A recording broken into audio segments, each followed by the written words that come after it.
Order.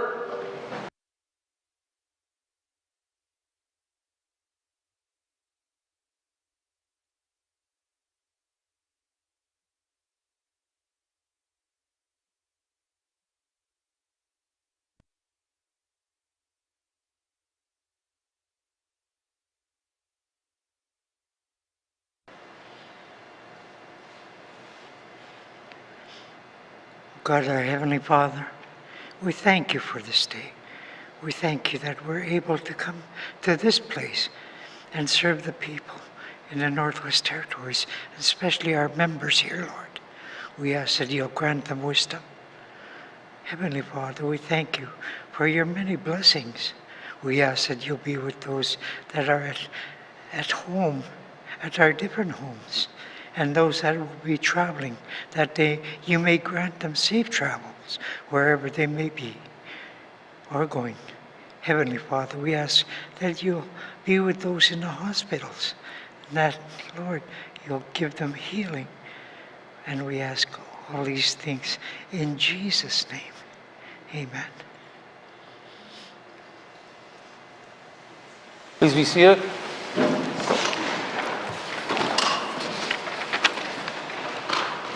I'd like to thank Elder Joe Oktokiak for the opening prayer. Colleagues, before we get going any further, it's been brought to my attention somebody very special is having a birthday today. One of our translators, Judy Slamiok. I said her name wrong again, I apologize, but we'd like to wish her a very happy birthday. I think it's her 29th.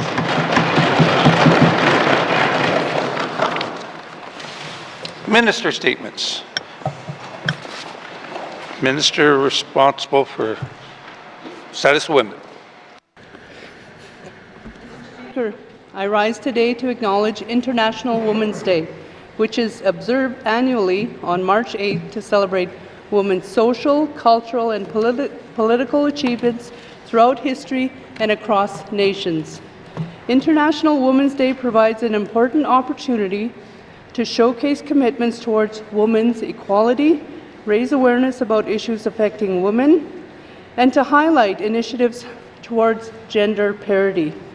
The theme of this year's International Women's Day is Accelerate Action.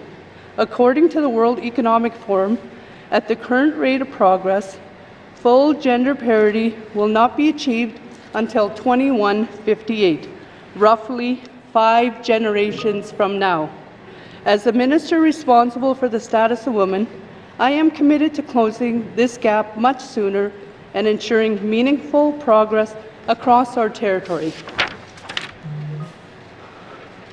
This year's theme underscores the need for swift, decisive steps to advance gender equality.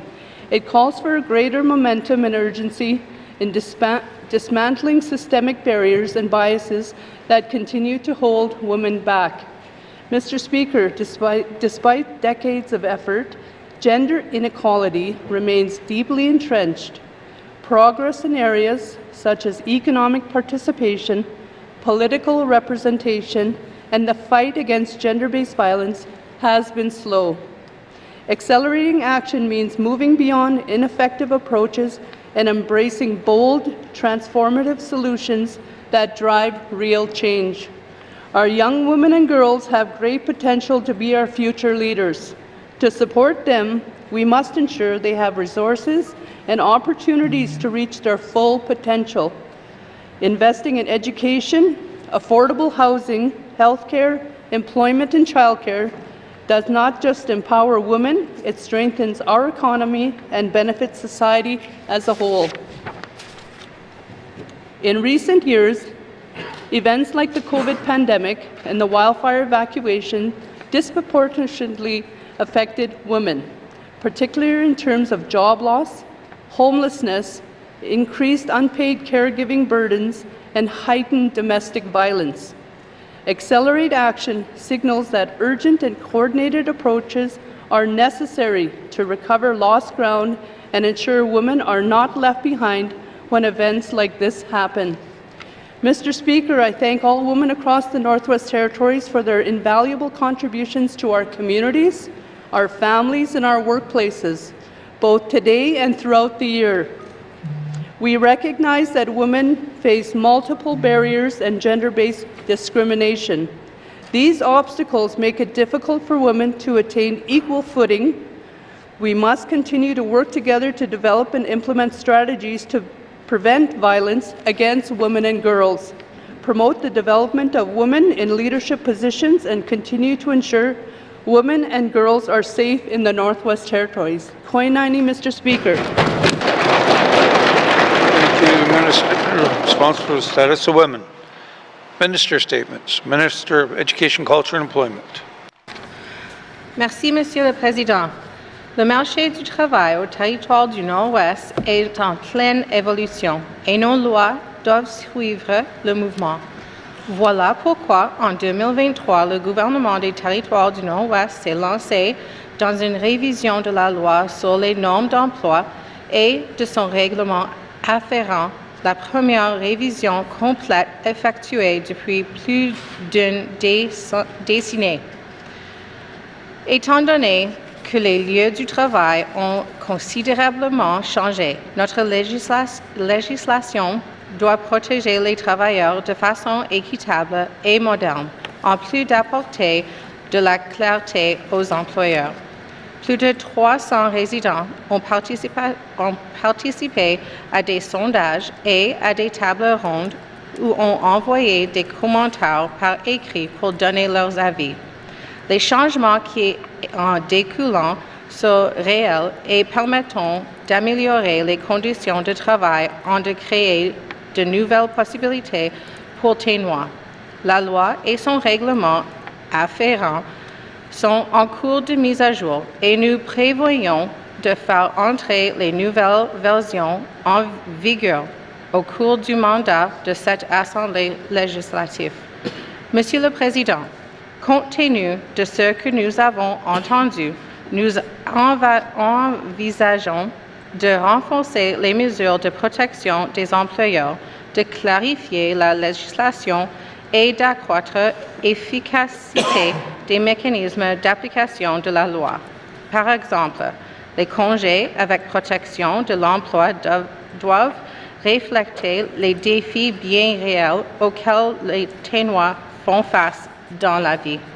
Si un travailleur est confronté à un deuil, à un traumatisme ou à une urgence familiale, il doit pouvoir s'absenter du travail sans craindre de perdre son emploi. L'actuelle législation ne tient pas compte de toutes les situations et cela doit changer. Nous examinons également les périodes de repos entre les quarts du travail.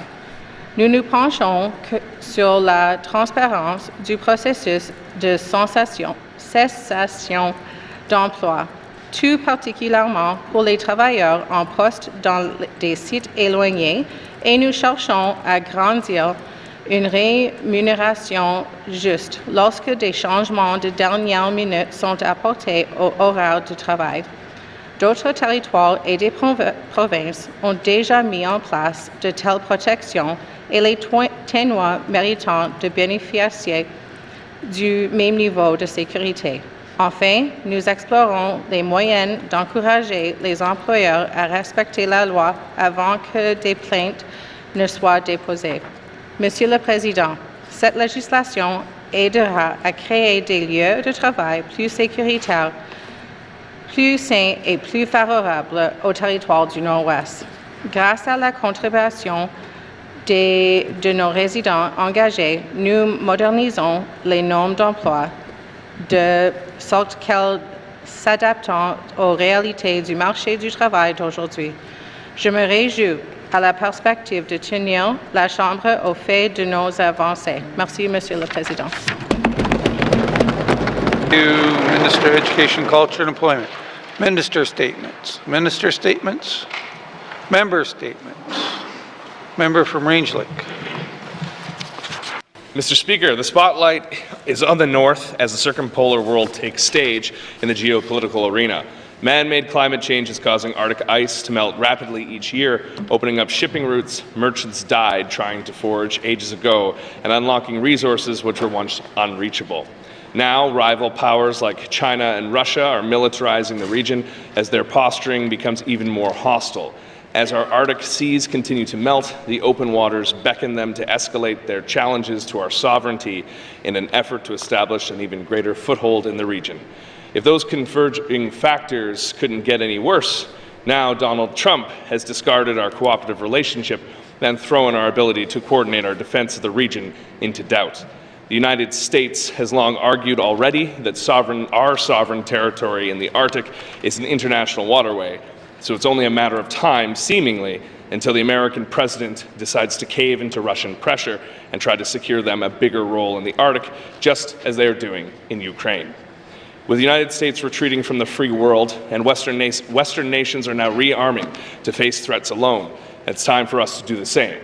For too long have we neglected our armed forces and defense infrastructure. However, if the chaos in the global stage caused by the United States has a silver lining, it's that we may finally be developing the political will to take corrective action. Today, I was encouraged to learn that the federal government is expanding its presence in the Arctic by investing well over $2 billion to establish 3 new defense hubs across the Arctic. While we could have used these investments years ago, these efforts are better late than never. The time has come to project Canadian strength in the Arctic and make it clear to the rest of the world our sovereignty is not up for grabs. Next week, Canada will have a new Prime Minister, and I hope to see our Premier make clear to him that one of his first priorities in Canada is protecting the North, securing our sovereignty, and keeping the true North strong and free. Thank you, Mr. Speaker. Thank you, member from Range Lake. Member statements. Member from Great Slave. Mr. Speaker, I would also like to rise and recognize that this upcoming Saturday, March 8th, is International Women's Day. It is an honor to be the Commonwealth Women Parliamentarian for the Northwest Territories, and I'm pleased to note the importance of this day in the legislature. There is no right way to be a woman. I mark this day by reaffirming my commitment to fight for the safety and equity of all women, girls, and gender diverse folks. I mark this day by saying that we, and every single Canadian, has so much farther to go in responding to the calls for justice from the National Inquiry into Missing and Murdered Indigenous Women and Girls. I mark this day with mixed emotions.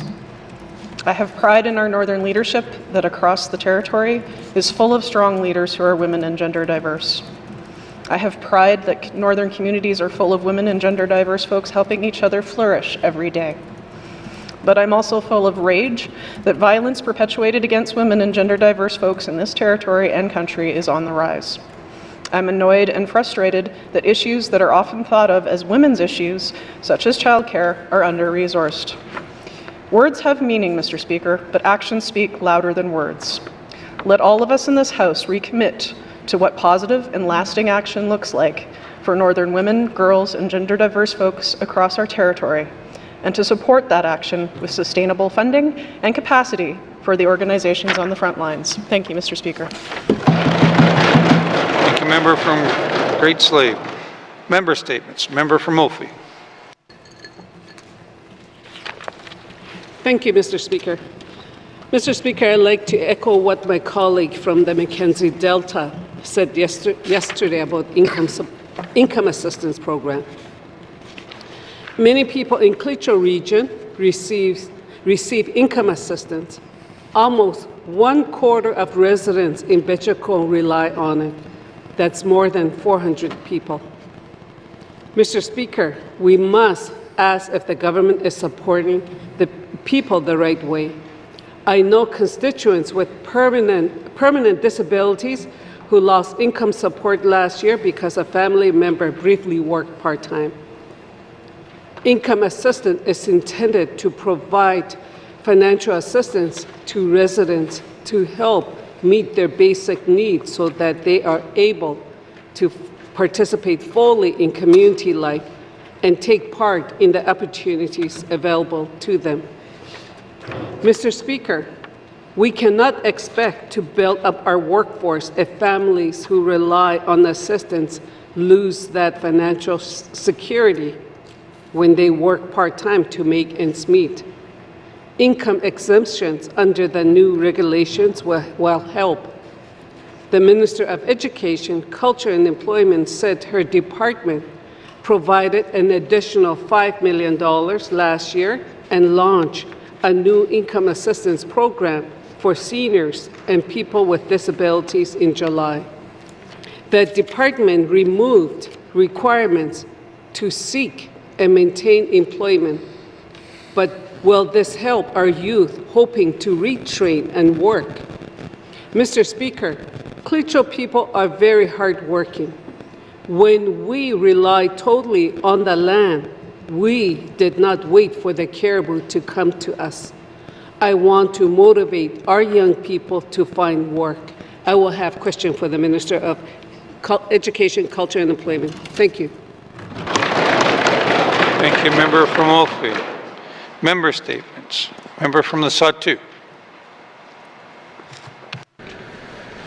Thank you, Mr. Speaker. Mr. Speaker, the Norman Wells Esso oil field is a unique discovery with a low-cost blend. Refining costs are minimal. Mr. Speaker, this unique discovery has operated within our territory for over a century. To release the potential, the operator and the federal owners released a development expansion in the early 1980s. Mr. Speaker, the asset, as the operator in industry refers to, has recently moved into 2 sections being called for an EA, or, Mr. Speaker, environmental assessment. One being the Oil Field Operating Authority, and the second, a connection within the gathering system referred to as Line 490 replacement. Excuse me. Mr. Speaker, this regulatory EA process allows for IRs, or information requests, providing responses to deadlines can become challenging for proponents. Mr. Speaker, as an ex-driller during the 80s expansion and now an advocate for responsible development and somewhat knowledgeable on our modern NWT regulatory systems since the days of development, it's concerning to me and others to see on the registry 350 IRs due by this Monday. Later, Mr. Speaker, I will have questions to the Minister of ECC. Masi. Thank you, Member from the Sawtooth. Member statements. Member statements. Member from Nuvik Twin Lakes. Thank you, Mr. Speaker. Mr. Speaker, on Saturday, March 8th, will be International Women's Day. And I stand before you as an Indigenous woman, a mother, a daughter, a granddaughter, a wife, now as a member of this Legislative Assembly, and most importantly, a grandmother. I'm deeply grateful for those remarkable women who broke the trail before me and many women in this House. Those who face countless challenges and paved the way for our future generations. Their strength and resilience inspire me every day. This year's theme, Accelerate Action, resonates profoundly with us in the Northwest Territories. While we have made significant strides towards gender equality, we must remain vigilant and hold on to our achievements and push forward. The world is changing rapidly, and we have responsibilities to ensure that women and girls in our communities continue to thrive. In the Northwest Territories, we face unique challenges. It's imperative that we work together to address these issues. Education, cultural preservation, and economic empowerment are vital areas where we must accelerate our efforts. By investing in these areas that support Indigenous women and girls, we can create pathways to success and leadership within our communities. Let us not forget the importance of amplifying the voices of those who have been historically marginalized. Every woman's story adds to our collective strength. We must create safe spaces for these stories to be heard, allowing us to learn from one another and foster solidarity.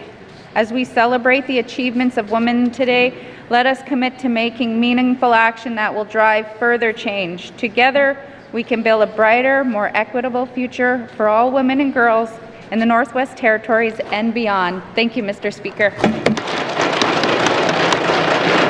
Thank you. Member from Nuvik Twin Lakes. Member statements. Member from Trinidad-Willity. Thank you, Mr. Speaker. Last year, I stated the need for an ice road from Yellowknife to Thutsukay in order to take the pressure off the cost of living in the community, which faces high prices due to the shipping costs, despite Thutsukay only being a fairly short distance away from us here in the NWD capital. I want to revisit this project today and make another case for it completing in the near future, because of the political context has changed, making the ice road even more necessary to both Thutsukay and the territory as a whole. First, the cost of living is still out of control and food security is on the rise. My constituents hear about the potential trade war with the United States, and our toll prices will go up, and they wonder how the prices at their co-op store could go any higher than they are now. Secondly, the building infrastructure in the north is becoming more vital to the overall security of the Arctic and subarctic. We already have major ice roads projects every year, especially supporting industry projects. Tibbet and Cotito Winter Road serving the diamond mines is 400 kilometers long. The Cleacho Winter Road connecting Wati, Gamanti, Wikwiti is 200 kilometers long. The idea that the ice road to Thutsukay is not possible is simply not true.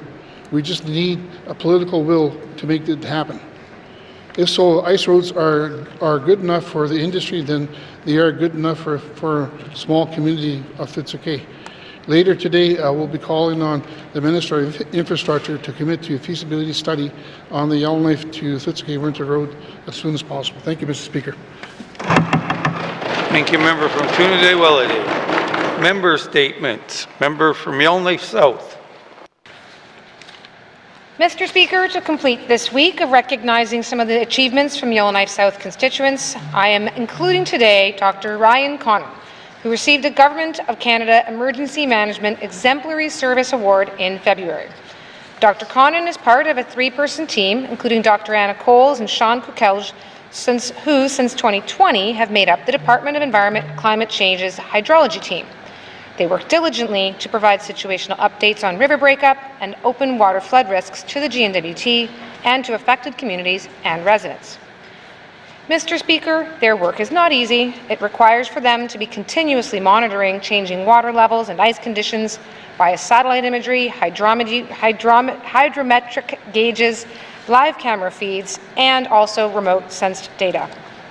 Dr. Connon and team consistently provided reports during the high flood risk to many communities to maintain situational awareness, and they shared their data and information with the GNWT as well as territorial and local emergency management organizations. Their dedication to safeguarding communities at risk of flooding is evident in many long hours.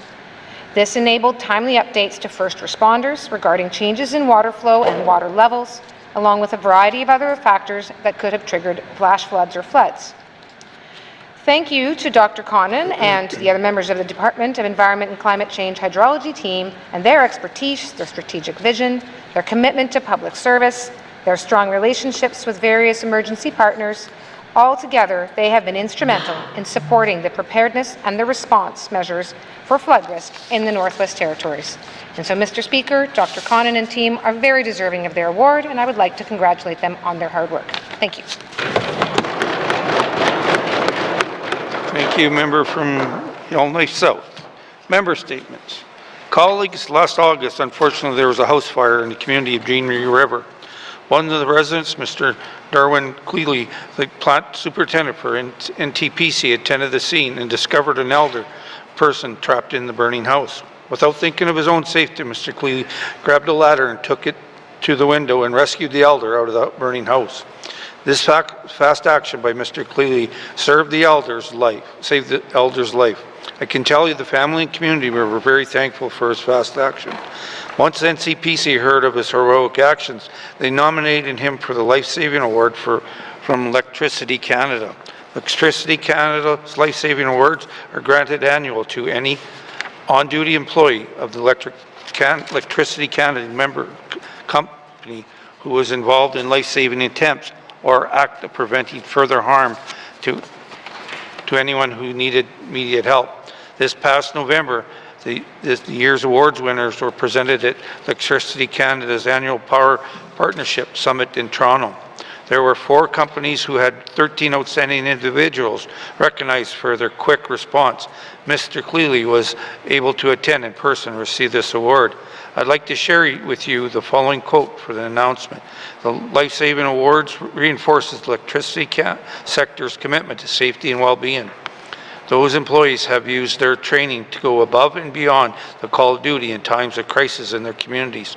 On behalf of the electricity industry, I would like to extend our deepest gratitude to the 2024 Life Saving Award recipients. Mr. Cleely is the plant superintendent in Jean Marie since 2022, where he lives with his wife and 3 children. I would like to congratulate Mr. Darwin for winning this award.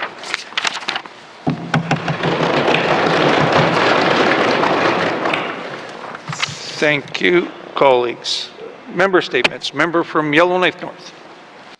Thank you, Mr. Speaker. Mr. Speaker, after our public briefing this morning with Aurora College, I want to speak further about the community learning centres, because there remains so much misunderstanding and confusion as to what has been happening at the CLCs, what the vision for starting them was in the first place, and then what is the path forward the communities have been trying to sketch out. The community learning centres are rooted in an initiative started by Frontier College in the 1960s and 70s, and it was rooted in a philosophy of community development.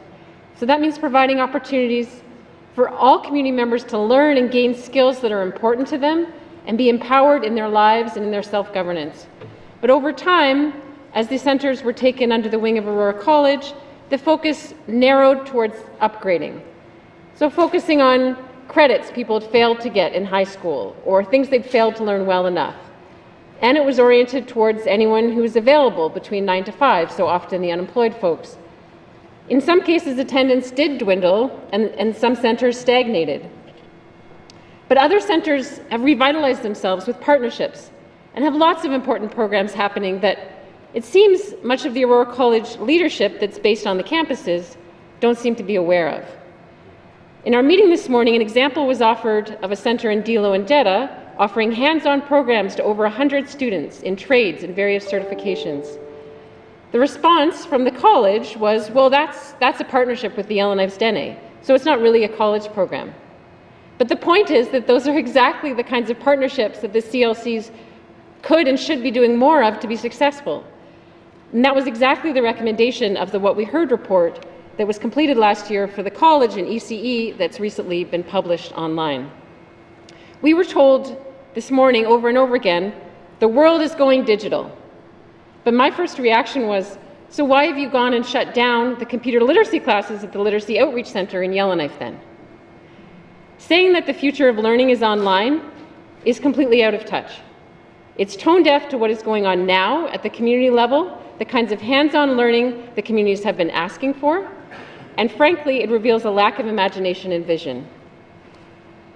Through the facilities master plan process, the concept arose for CLCs to become vibrant, community-driven spaces and hubs for collaboration. I am hopeful they can still become just that. Thank you, Mr. Speaker. Thank you, member from Yellowknife North. Member statements. Member from the Deschutes. Thank you, Mr. Speaker. I want to talk about the income support program. As it is making our young people dependent, even though they are capable of doing a lot. I want to mention that this program is doing good for people with disabilities and for seniors. They need that support. This isn't about them, but about the ones that are capable of working and building a life for themselves, but are walking around our communities and couch surfing. I always told people that we come from strong people, and strong people work. They do something to make themselves have a good life. They do something every day. Like my colleague said, and I agree, we are hardworking. To support our way of life in the North, we need to find ways to get people motivated to take responsibility for their lives. This will help build our economy. This is very important. There is so much to do, and and people may need guidance and education to achieve their goals. They will need the support. Mr. Speaker, the sky is the limit, and our people can do and be and have anything they want. They just have to get up and ask for help. Must see. I'll have questions for the Minister of ECE. Thank you. Thank you, member from the Date Show. Member statements. Member from Frame Lake. Thank you, Mr. Speaker. Mr. Speaker, it is with deep sadness that I inform this House of the passing of Mr. Ian Legary, a dedicated public servant, tireless advocate for the North, and champion of youth and community development. Mr. Legary passed away on January 17, 2025, leaving a legacy of service and a profound impact on countless lives. Born in Atikokan, Ontario on July 17, 1959, to Don and Vivian Legary, Ian's roots reflected Canada's diverse heritage. He met his wife, Shauna Lampy, in Atikokan, and their marriage in 1981 marked the beginning of a remarkable partnership of nearly 44 years. They welcomed 3 sons, Alexander, Stephen, and Sean. Mr. Legary's commitment to the North began in 1984 with a 2-year contract that lasted his entire career. From 1989 to 2020, he served as the Director of Sport, Recreation, and Youth for the Government of the Northwest Territories.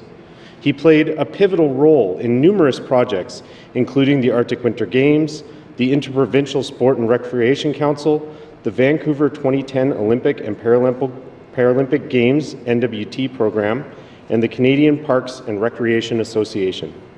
His leadership shaped the landscape of sport and recreation in our territory. His dedication to the Arctic Winter Games was exceptional.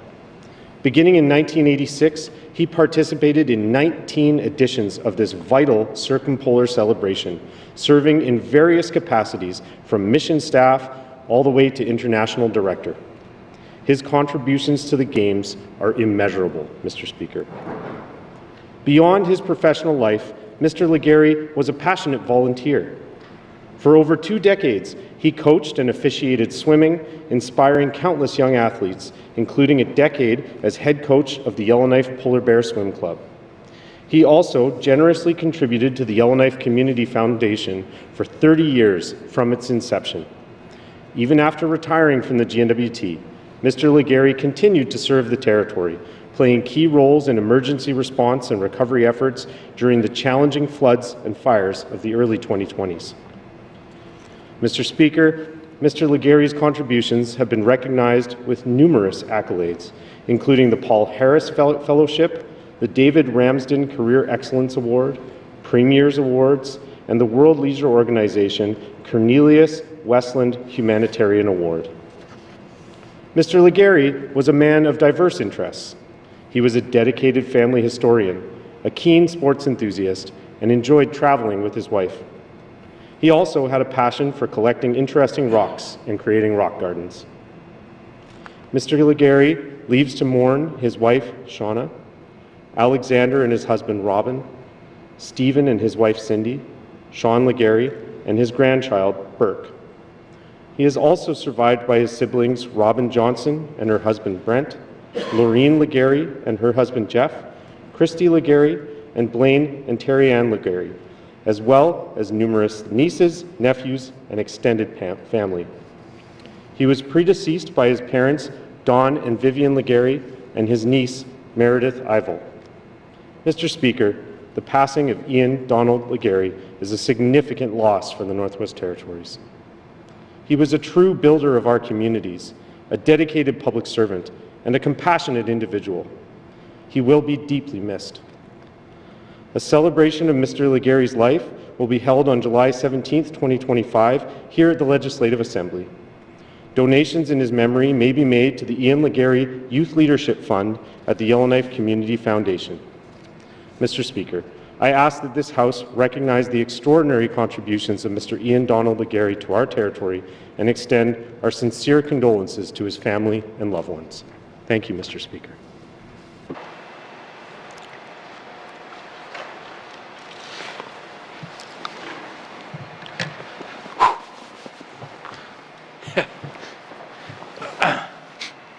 Our condolences goes out to the family.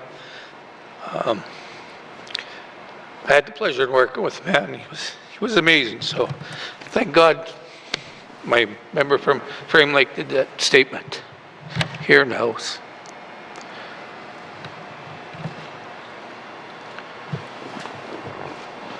Member from Frame Lake.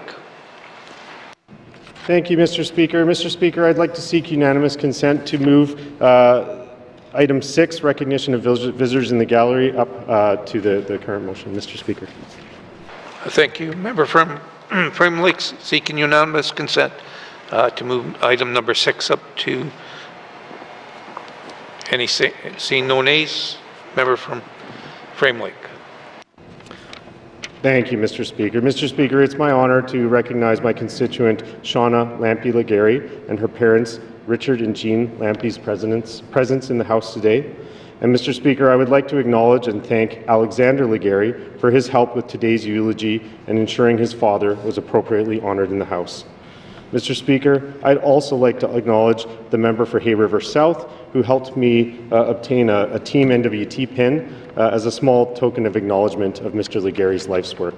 And Mr. Speaker, I would also like to acknowledge my constituent Colin Mahone, who is one of our dedicated pages in the House today. Thank you, Mr. Speaker. Thank you. Member from Frame Lake. Member from Hay River North. Ms. Tyra Ristow. I understand Ms. Ristow's family may be watching our proceedings today, so she's doing a great job. Don't worry. Thank you. Thank you. Member from Range Lake. Recognition of visitors in gallery. Member from Cam Lake. Thank you very much, Mr. Speaker. Mr. Speaker, I couldn't go without saying an acknowledgement of Shauna Lampe-Legary. I've had the honor of knowing her for decades, and it's always a great light to get to see her in person. So, thank you. Recognition of visitors in the gallery. Member from Lesotho. Thank you, Mr. Speaker. It gives me great pleasure today to extend happy 94 birthday wishes to Alfred Tanaton from Delaney. Very blessed to have our dad, which is Grandpa, uncle, and lots of friends, Mussy, and that is coming from the Tanaton family. Additionally, Mr. Speaker, on February the 15th, it was my pleasure to, on behalf of this government, award and pass on 2 medals to Alfred Tanaton and Leon Modeste there, who received the King Charles III coronation medals in Delaney. Mussy. From Lesotho, recognition of visitors in the gallery. Recognition of the visitors in the gallery. Shauna, welcome. And your parents, Richard and Jean. I haven't met you before, but you got an amazing daughter there, so welcome to our house. If we missed anyone in the house, in the gallery today, welcome to your chambers. Thank you very much for giving us the honor of representing the people in Northwest Territories. I hope you enjoy the proceedings. It is always nice to see people in the gallery. Recognition of visitors in gallery. Recognition of visitors in gallery. Motions. Member from Great Slave. Thank you, Mr. Speaker.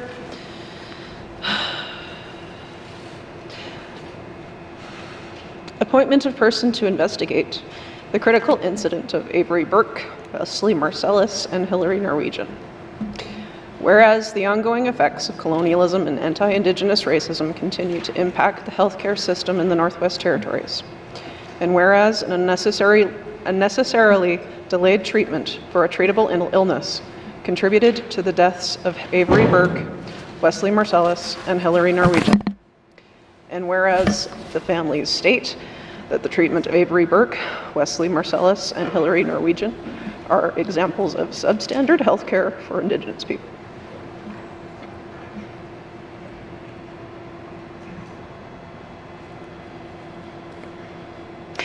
And whereas clear, immediate, and measured actions from the Minister of Health and Social Services are required to prevent such incidents from happening again. And whereas Section 25.3, brackets 3.1 of the Hospital Insurance and Health and Social Services Administration Act, the Act, states that the Minister of Health and Social Services shall, when directed by motion of the Legislative Assembly, appoint a person to investigate, in accordance with the Act and the regulations, a critical incident or an alleged critical incident. Now therefore I move, seconded by the member for Deschaux, that the Minister of Health and Social Services appoints a person to investigate the incident of treatment of Avery Burke, Wesley Marcellus, and Hillary Norwegian. And further, that the Minister of Health and Social Services table before the Assembly at the earliest opportunity any recommendations that the investigator includes in their investigation report alongside a plan to advance such recommendations. And furthermore, that the Government of the Northwest Territories provide a response to this motion within 120 days. Thank you. The member from Great Slave. Motion is in order. To the motion. Member from Great Slave.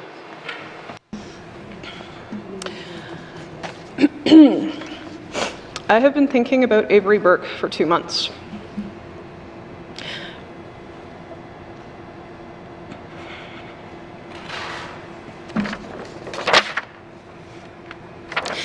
I have been thinking about my nieces and nephews when they were 5 or 6 years old.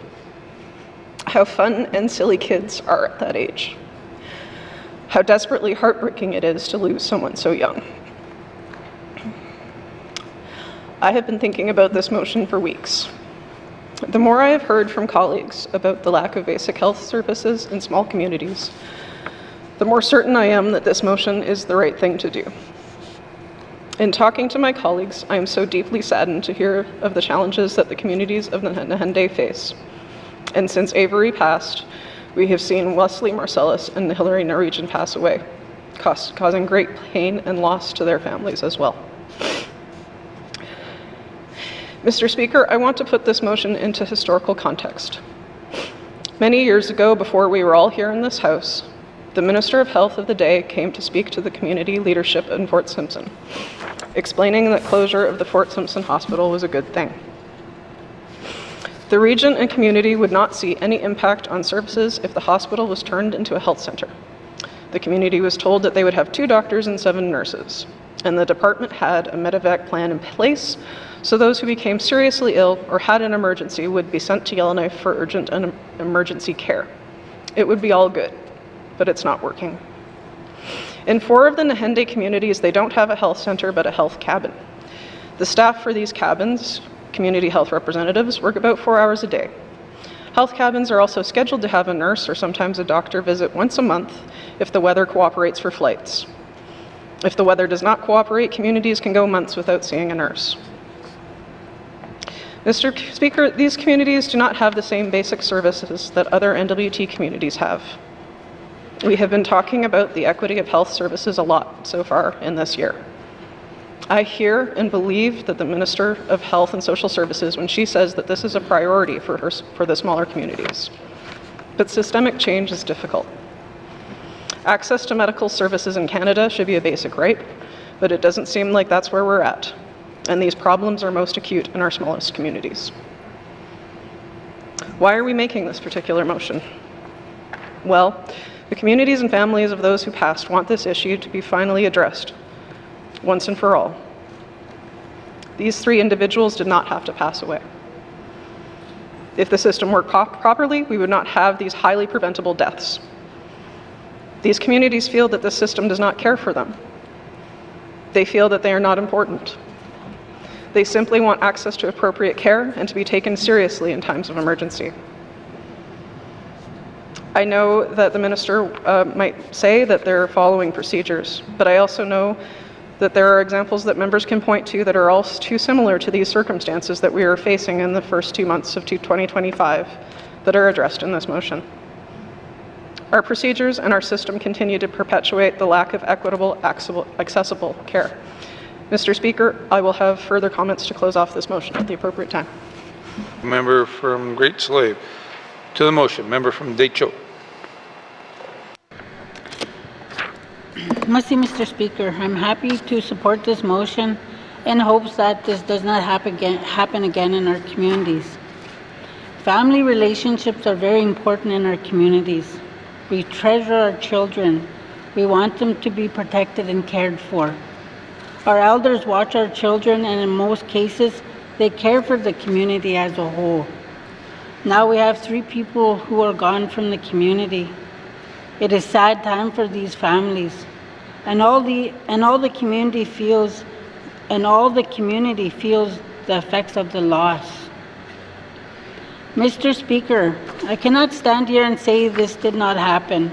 I wish we could have these 3 people at home with their families. But this did happen, and they are gone. As a member of this assembly, it is my responsibility to assist where I can to change something that will serve the people we represent in a helpful way. The healthcare system needs to look at these deaths and address the issue of medevacs to the community at the community level.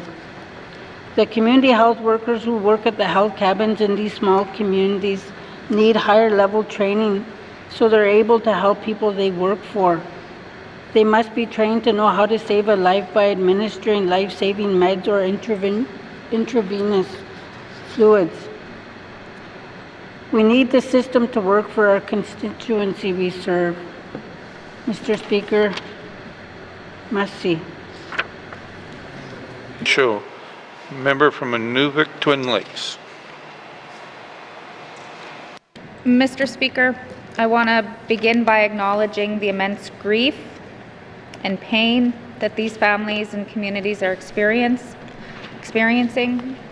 Losing a loved one is always heartbreaking. And when that loss is sudden and unexpected, the pain can be even deeper.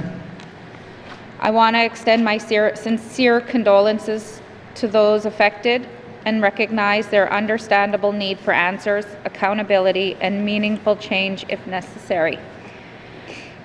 I want to completely understand the desire to know what happened, why it happened. I completely understand the desire to know why it happened, and most importantly, what we as a healthcare system can learn from these tragedies so we can create meaningful change and do everything possible to prevent other families from experiencing this kind of heartbreaking loss. It is critical that we examine these incidents thoroughly and use every tool available to strengthen patient safety. Mr. Speaker, currently there are 3 investigations underway through Quality Assurance Framework, which the Northwest Territories Health and Social Services uses to identify and investigate patient safety incidents. This framework is designed to improve the quality of care within our health system and to ensure that lessons are learned and acted upon. I understand that these are not critical incident investigations. However, a critical incident investigation can happen at the same time, and I will ensure that this happens.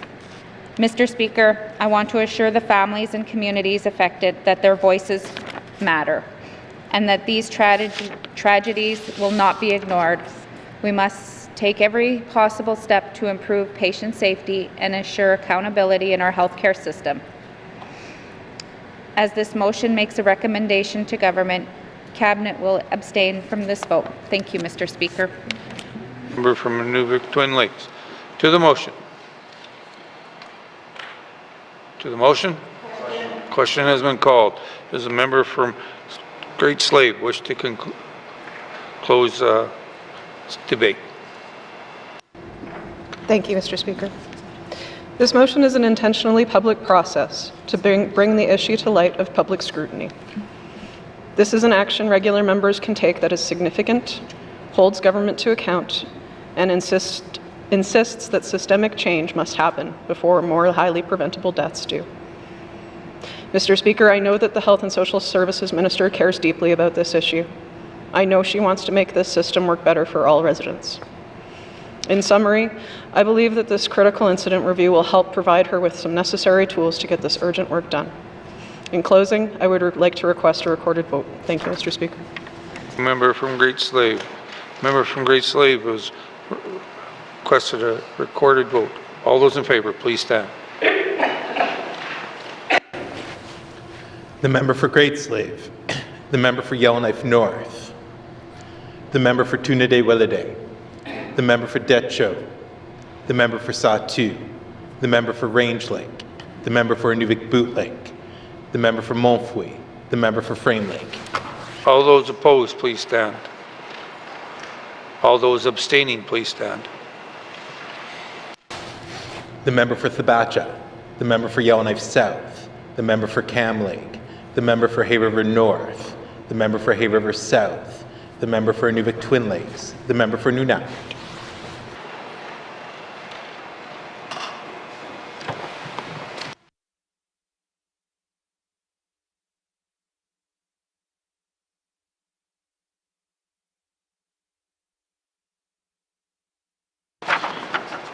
Thank you. Those in favor, 9. Opposed, 0. Abstentions, 7. Motion is carried. Motions from Range Lake. Thank you, Mr. Speaker. Whereas the transportation of patients via emergency ground, air ambulance, and highway rescue to health facilities does not fall under the Government of the Northwest Territories medical travel, and there is no current policy basis or provision possible for non-medical escorts or supports provided to these patients. And whereas promoting, protecting, and providing for the health and well-being of the people of the Northwest Territories is the mandate of the Health and Social Services Establishment Policy, and whereas access to health care and addressing the effects of trauma is a priority of the 20th Legislative Assembly, and whereas patients receiving emergency care can benefit from having the support of family and friends while they receive emergency transportation and medical care. Now therefore I move, seconded by the member for Inuvik-Boot Lake, that this Legislative Assembly calls upon the Government of the Northwest Territories to develop and implement a compassionate medical evacuation policy for emergency ground, air ambulance, and highway rescue, allowing for patients in critical conditions to be accompanied by non-medical escorts. And further, that the Government of the Northwest Territories provide a response to this motion within 120 days. Thank you, Mr. Speaker. Member from Range Lake. The motion is in order. To the motion, member from Range Lake. Mr. Speaker, we know Northerners face challenges accessing public health care services here in the Northwest Territories. Our constituents are spread out far and wide across this vast land. And when we cannot expect to offer specialized care in every community, our constituents still expect to enjoy their right to care that they are entitled to as Canadians. This is where Health and Social Services medical travel policy factors in to break down the barriers of geography and capacity for Northerners to get them to the facilities and treatment options down south, which are vital in providing the services that are not offered here. Regardless of policy imperfections, our constituents are thankful to rely on the Connections medical travel staff offer to get them to the medical professionals who are eager to offer their skills to our people. Well, we can debate here in this chamber adjustments to policy. Our appreciation for the support medical travel provides residents of every community remains. On any given week, medical travel could be flying dozens of patients in and out of the territory. Without this work, those patients and their non-medical escorts would be paying thousands of dollars for flights and accommodations, contrary to the mandate of the Public Health Act, which states clearly that health care must be accessible, free, and free of financial barriers. Alongside the support medical travel provides to get patients to their doctors, the next most vital policy priority is granting of support for non-medical escorts for travel. These non-medical escorts, whether they be friends or family members of the patient, are critical to the delivery of medical services which must be accessed outside of a patient's home community. They are necessary in assisting a patient to navigate unfamiliar airports, cities, and hospitals.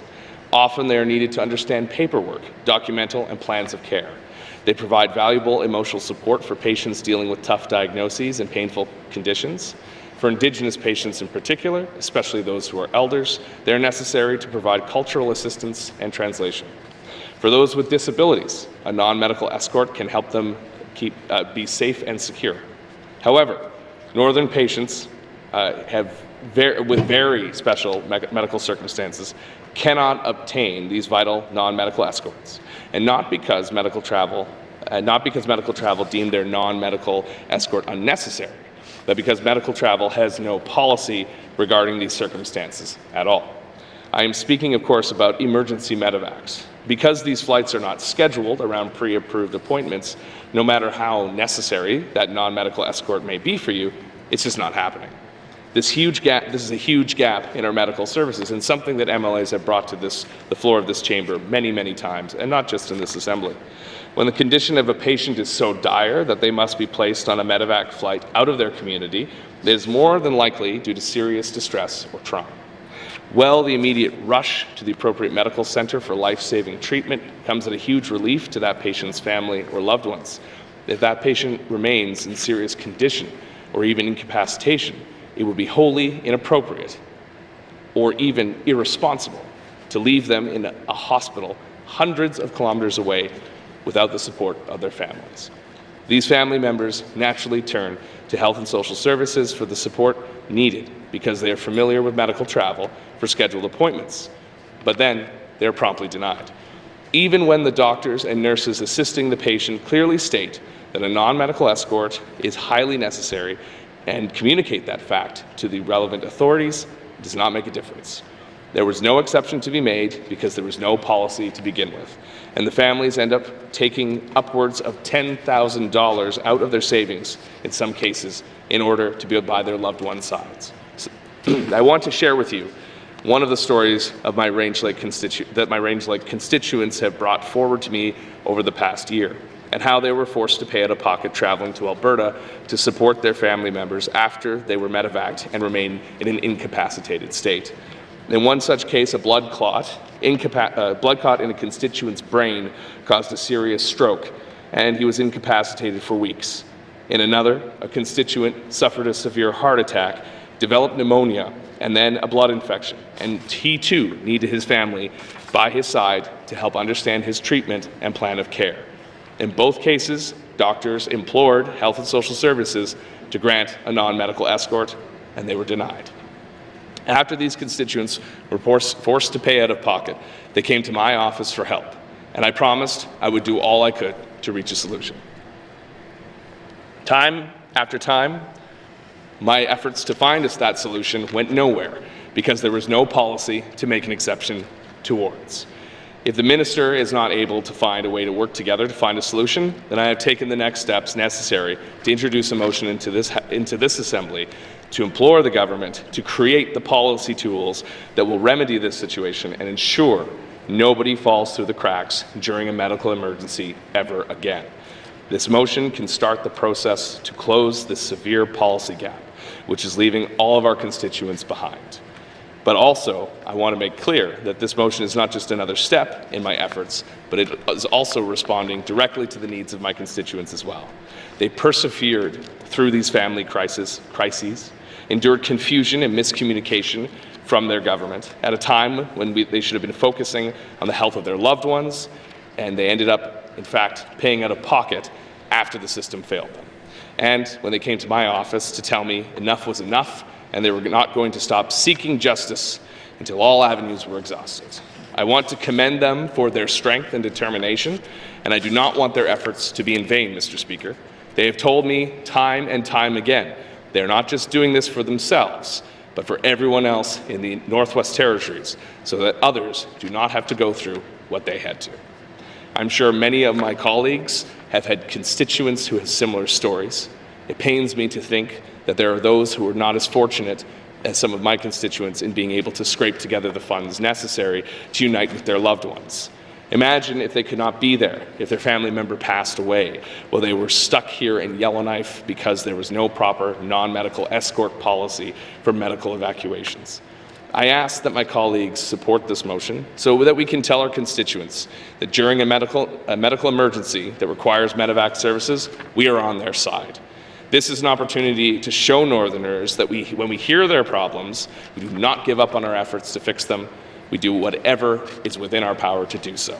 This policy gap has probably affected dozens, if not hundreds, of Northerners over the years, but we can put a stop to it now So please join me in making sure nobody has to pay out of pocket again, and in order to support their incapacitated family members in hospitals here in Yellowknife or in Southern Canada. Thank you, Mr. Speaker. Thank you, member from Range Lake. To the motion, member from Nunavut Boot Lake. Thank you, Mr. Speaker. Mr. Speaker, I'm proud to second this motion, based on all the information and the reasons that my colleague, the member from Range Lake, so eloquently put, and I won't reiterate all those. Just to say, Mr. Speaker, that this is about compassion, it's about doing the right thing, and it's why we're here, Mr. Speaker. So I trust this motion, and this important policy work will begin as soon as possible. Thank you. Thank you, member from Nunavut Boot Lake. To the motion, member from Nunavut Twin Lakes. Thank you, Mr. Speaker. Mr. Speaker, the motion on the floor that asks for non-medical escorts to accompany patients on ground and air ambulance and highway rescue vehicles is also a policy for this. One of the areas is for significant safety reasons, emergency medical transport do not support non-medical escorts to accompany patients. In emergency medical transport, the priority is to provide care to the patient. This is not intended to be insensitive to the family or loved ones. However, it's important for safety reasons. Emergency medical transports are unable to accommodate non-medical escorts. These vehicles and aircraft are designed to prioritize life-saving care, and medical teams must have the space to respond quickly and effectively to any changes in a patient's condition during transport. During a briefing with Standing Committee on Social Development in July 2024, we discussed the work that was being undertaken at that time to determine the options to consider for the escort compassion reasons. This work is underway as part of the improvements being considered for medical travel. I plan to offer an update to the committee on this work early in the new fiscal year. The area of analysis is planned in Phase 2 of the work plan. Once completed, the results will be shared as is committed to through the Plan to Modernization Medical Travel. A policy change to increase the number of non-medical escorts will significantly impact our system's boarding home and capacity. It will also mean increased costs. The work is underway. We'll review options and impact, including financial impacts, and make recommendations for considerations as part of the business planning. We must continue to ensure that the public funds that we have is done and it is focused on the delivery of essential health services with a limited budget. Mr. Speaker, as this motion makes recommendation to the Government and Cabinet, will abstain from this vote. Thank you, Mr. Speaker. Member from Nunavut Twin Lakes. To the motion, member from Yellowknife North. Thank you, Mr. Speaker. I will be supporting the motion. And I appreciate the member for bringing this forward. I too have had many constituents come to me in a situation of having a family member in a critical state, in another province or in another place, and not having a way to get to them. And I've also had medical practitioners coming to me and imploring me that something needs to be done, because in their view too, especially if someone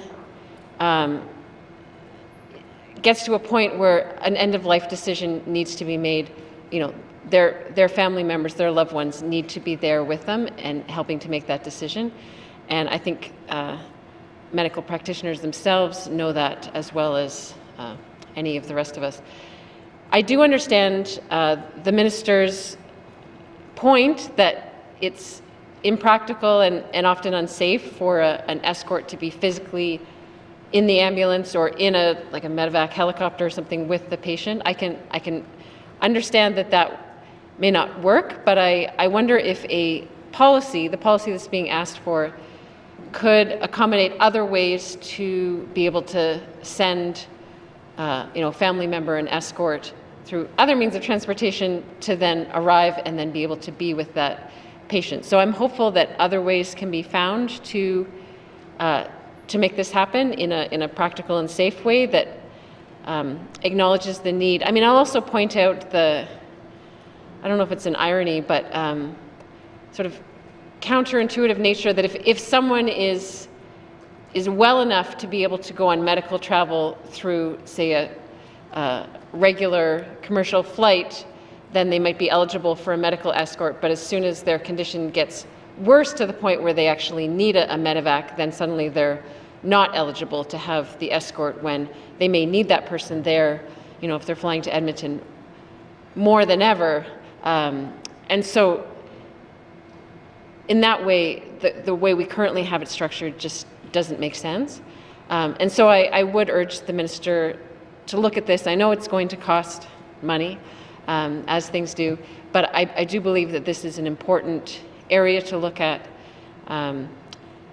to the folks that are community members who are, you know, in the most difficult and challenging situations that one can face for oneself and one's family members. So I appreciate, once again, the member for raising this, and I look forward to the work that can happen to improve the situation. Thank you, Mr. Speaker.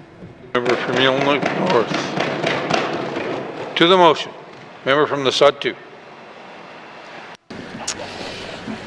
Thank you, Mr. Speaker. I too will be supporting this motion here. I've encountered since our election putting us in this building on numerous occasions, welcoming patients that were medevaced to the Stanton Hospital, and I try to ease the pain by being there.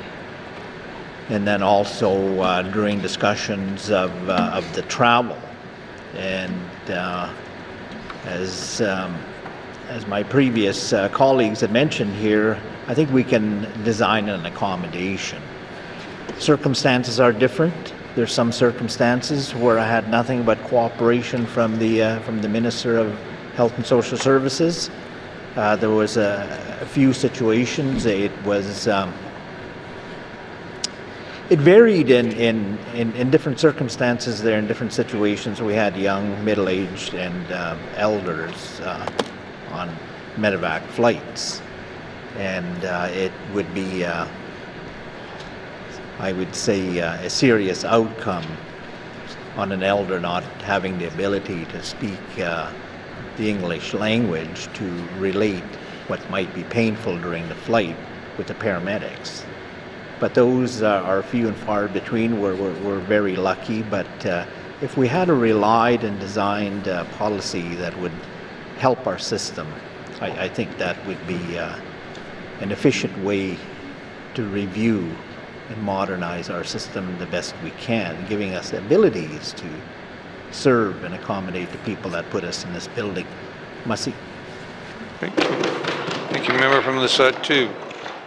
To the motion, member from Tune-a-Day-Willity.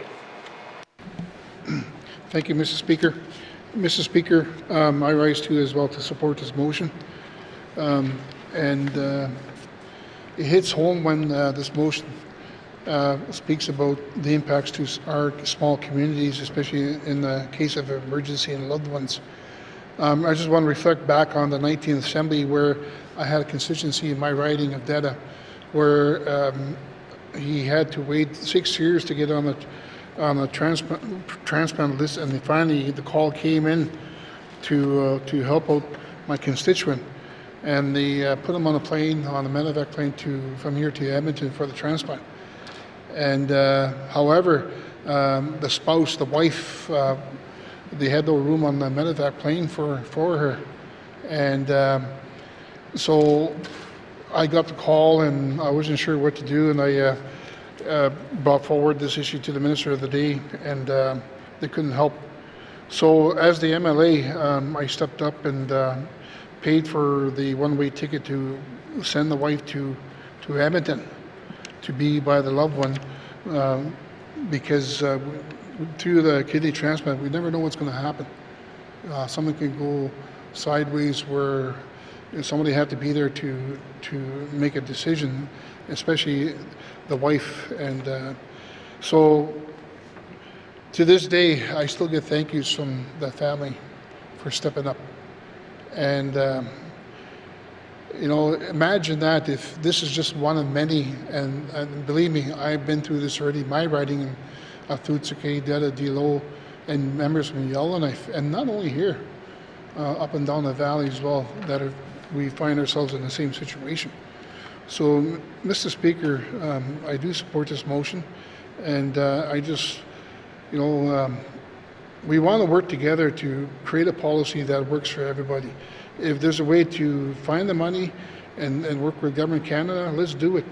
Again, I just want to emphasize that health is also a treaty right, and we can't be turning away loved ones that are in need. And believe me, I've been to so many funerals over my lifetime, and more so in the 19th and 20th Assembly already. I had my share already, and I'm tired of going to funerals.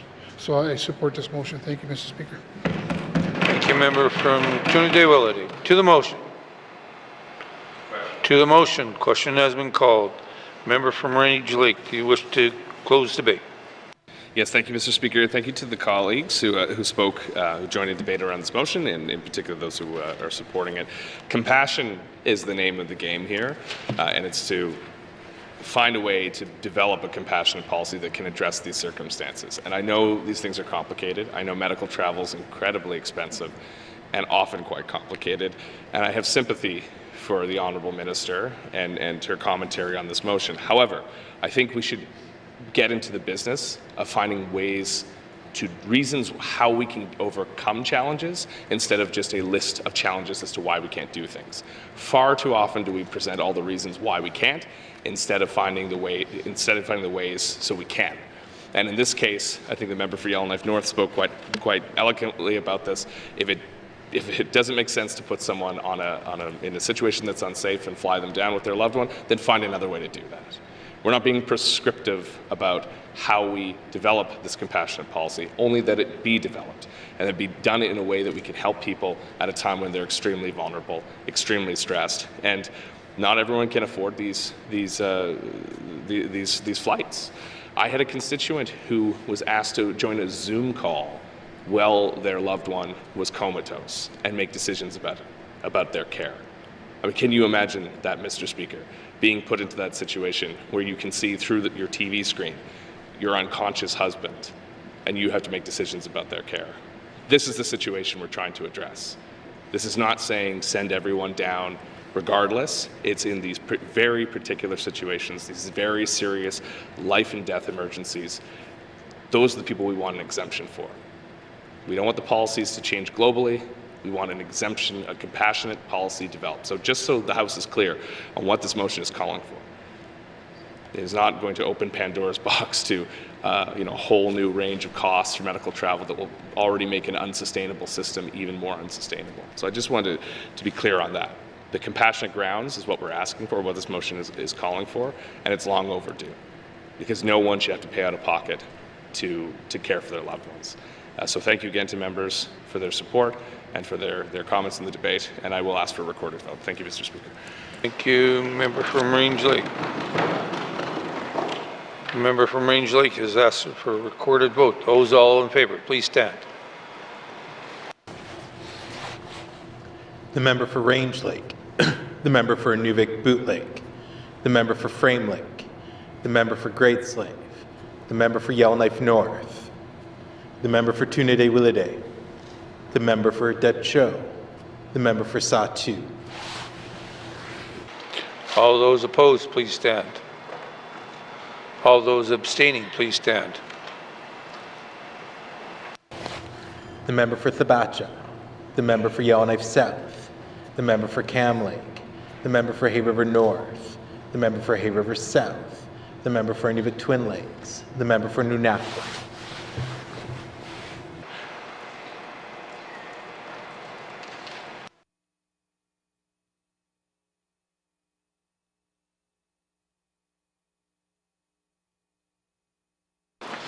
Colleagues, all those in favor, 8. Opposed, 0. Abstention, 7. Motion has been passed. Motions. Returns to oral questions.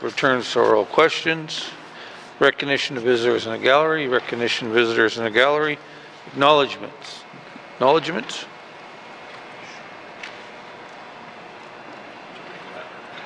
Just go for another hour. Oral questions. Member from Range Lake. Thank you, Mr. Speaker. Mr. Speaker, I don't know if everyone is even aware in this House, but the tariffs have been paused until April 2nd. So this whiplash is, I think, driving everyone nuts. The goalposts keep moving, and I think the entire nation is becoming traumatized. And this is exactly the kind of thing that our newfound enemies, who used to be our allies, want from us. So I'd like to I'm sure the Premier has been, as he has been through this whole time, in contact with the Prime Minister. Northerners are looking to their government for stability at a time when it's chaos is the only word I can think to describe it. Can the Premier provide an update to this House on Canada's tariff response? Thank you. Member from Rangeley, Mr. Premier. Thank you, Mr. Speaker. I understand from the news that President Trump has put a pause on the majority of tariffs that he was imposing on Canada, a pause on all the tariffs on the goods that fall under the Canada, U.S., and Mexico agreement. I understand also from the news that the Prime Minister has said that the retaliatory tariffs will remain despite that pause, because the goal is to end all tariffs and the threats of tariffs. And so, I don't want to be bouncing back and forth, giving different direction to departments depending on what the President says on a given day. And so from what I understand, the Government of Canada is staying the course. But this news broke as we were coming down into the House, I believe, and so I haven't had an official update as of yet. Thank you, Mr. Speaker. Premier, member from Rangeley. Thank you, Mr. Speaker. Mr. Speaker, can the Premier just confirm if the measures he's already laid out, taking the American products out of liquor stores, tearing up the Starlink contracts, and the other measures he's already laid out to date, are those going to be held in force? Are those going to be maintained? Thank you. Member from Rangeley, Mr. Premier. Thank you, Mr. Speaker. I'm not tearing up contracts. We're ensuring that as we move forward, and contracts end, and where we can get out of contracts at no cost to the people of the territory and at no, and in a way that doesn't impact the safety of residents or staff, that we're doing that. So all of that said, the direction that has been given to departments has not changed. I don't want to flip-flop back and forth depending on what the news of the day is, and so the direction remains the same. Thank you, Mr. Speaker. Premier, final supplementary, member from Rangeley. Thank you, Mr. Speaker. Mr. Speaker, I'm pleased to hear that. Mr. Speaker, the President also in his recent address to both chambers of Congress, both houses of Congress, said that the American government would initiate retaliatory tariffs, I believe, on April 4th. So does this situation relate to, or do our counter tariffs relate to that declaration? I don't know if there's been an update since then either. I know it's again, it's a very fluid situation. The Premier doesn't have a clear update. That's fine. But obviously, this is very concerning for my constituents and for all of us here in the Northwest Territories in Canada. Thank you. Thank you, member from Rangeley. Mr. Premier. Thank you, Mr. Speaker. I know I don't have an update for the House on that, and I want to ensure that people understand that despite the actions of an individual in the United States, despite the fact that person might be the president, that as a country we remained steadfast in our unity, in our approach to dealing with this situation, and people might be shaken by the removal of the tariffs today and the removal of some tariffs yesterday and the addition of other tariffs, but we're not shaken, Mr. Speaker. This is what we're in for the next 4 years. We need to realize that. We need to stay the course and ensure that we're doing what we can to further insulate our economy, territorially and nationally, from the whims of the American president, while moving forward and supporting each other. Thank you, Mr. Speaker. Oral questions. Member from the Deschaux. Thank you, Mr. Speaker. My questions are for the Minister of ECE. In regard to my statement earlier on income support, is the Minister looking to make changes to the income support program in the future? Thank you.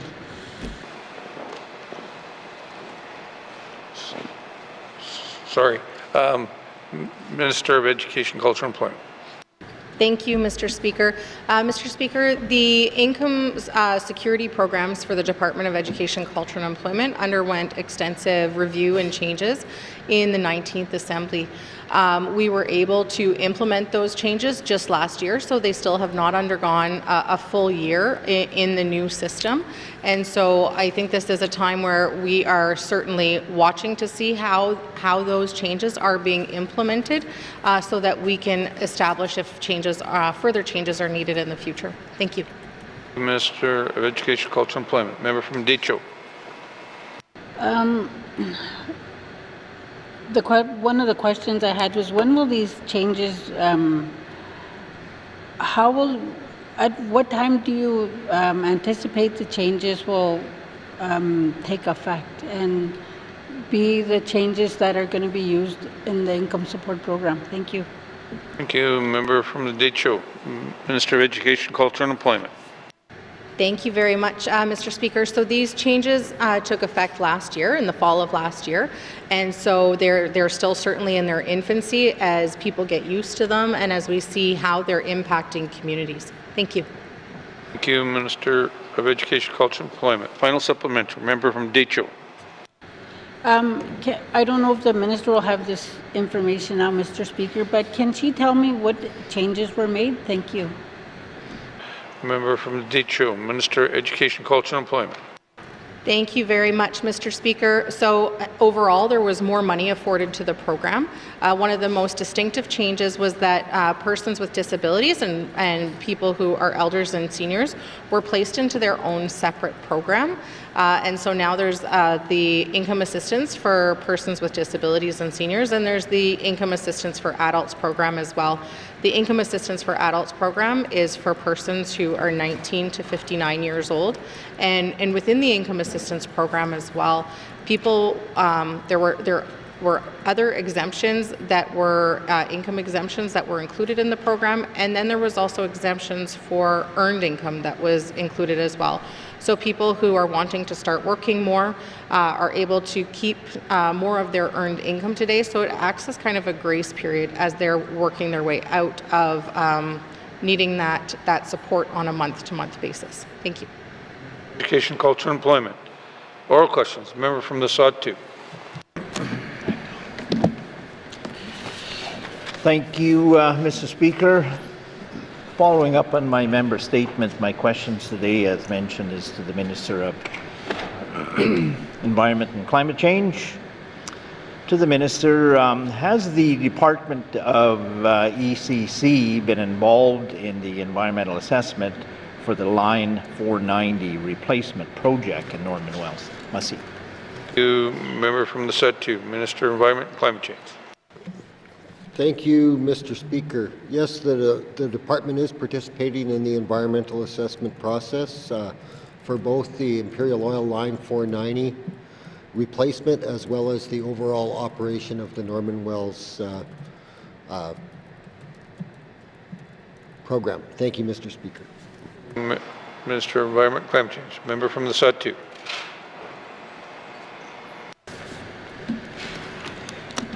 Thank you, Mr. Speaker.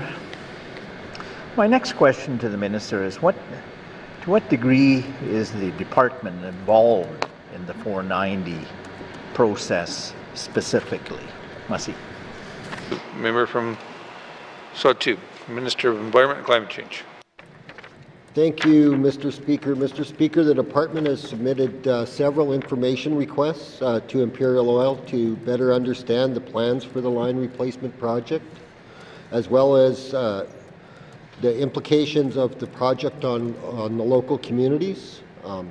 Also, the purpose of the information request from the GNWT is to help us make suggestions on potential mitigations, if they are necessary, for the proposed line replacement.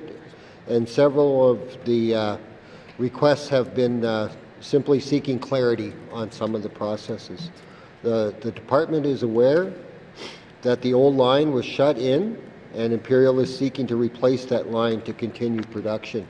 And we certainly understand this is an important aspect to help Imperial Oil continue operations. Thank you, Mr. Speaker. Final supplementary. Member from the Sud 2. Thank you, Mr. Speaker. My final supplementary question is the Minister aware that this EA, over 300 questions have been recently submitted, with a very limited response time placed by the board.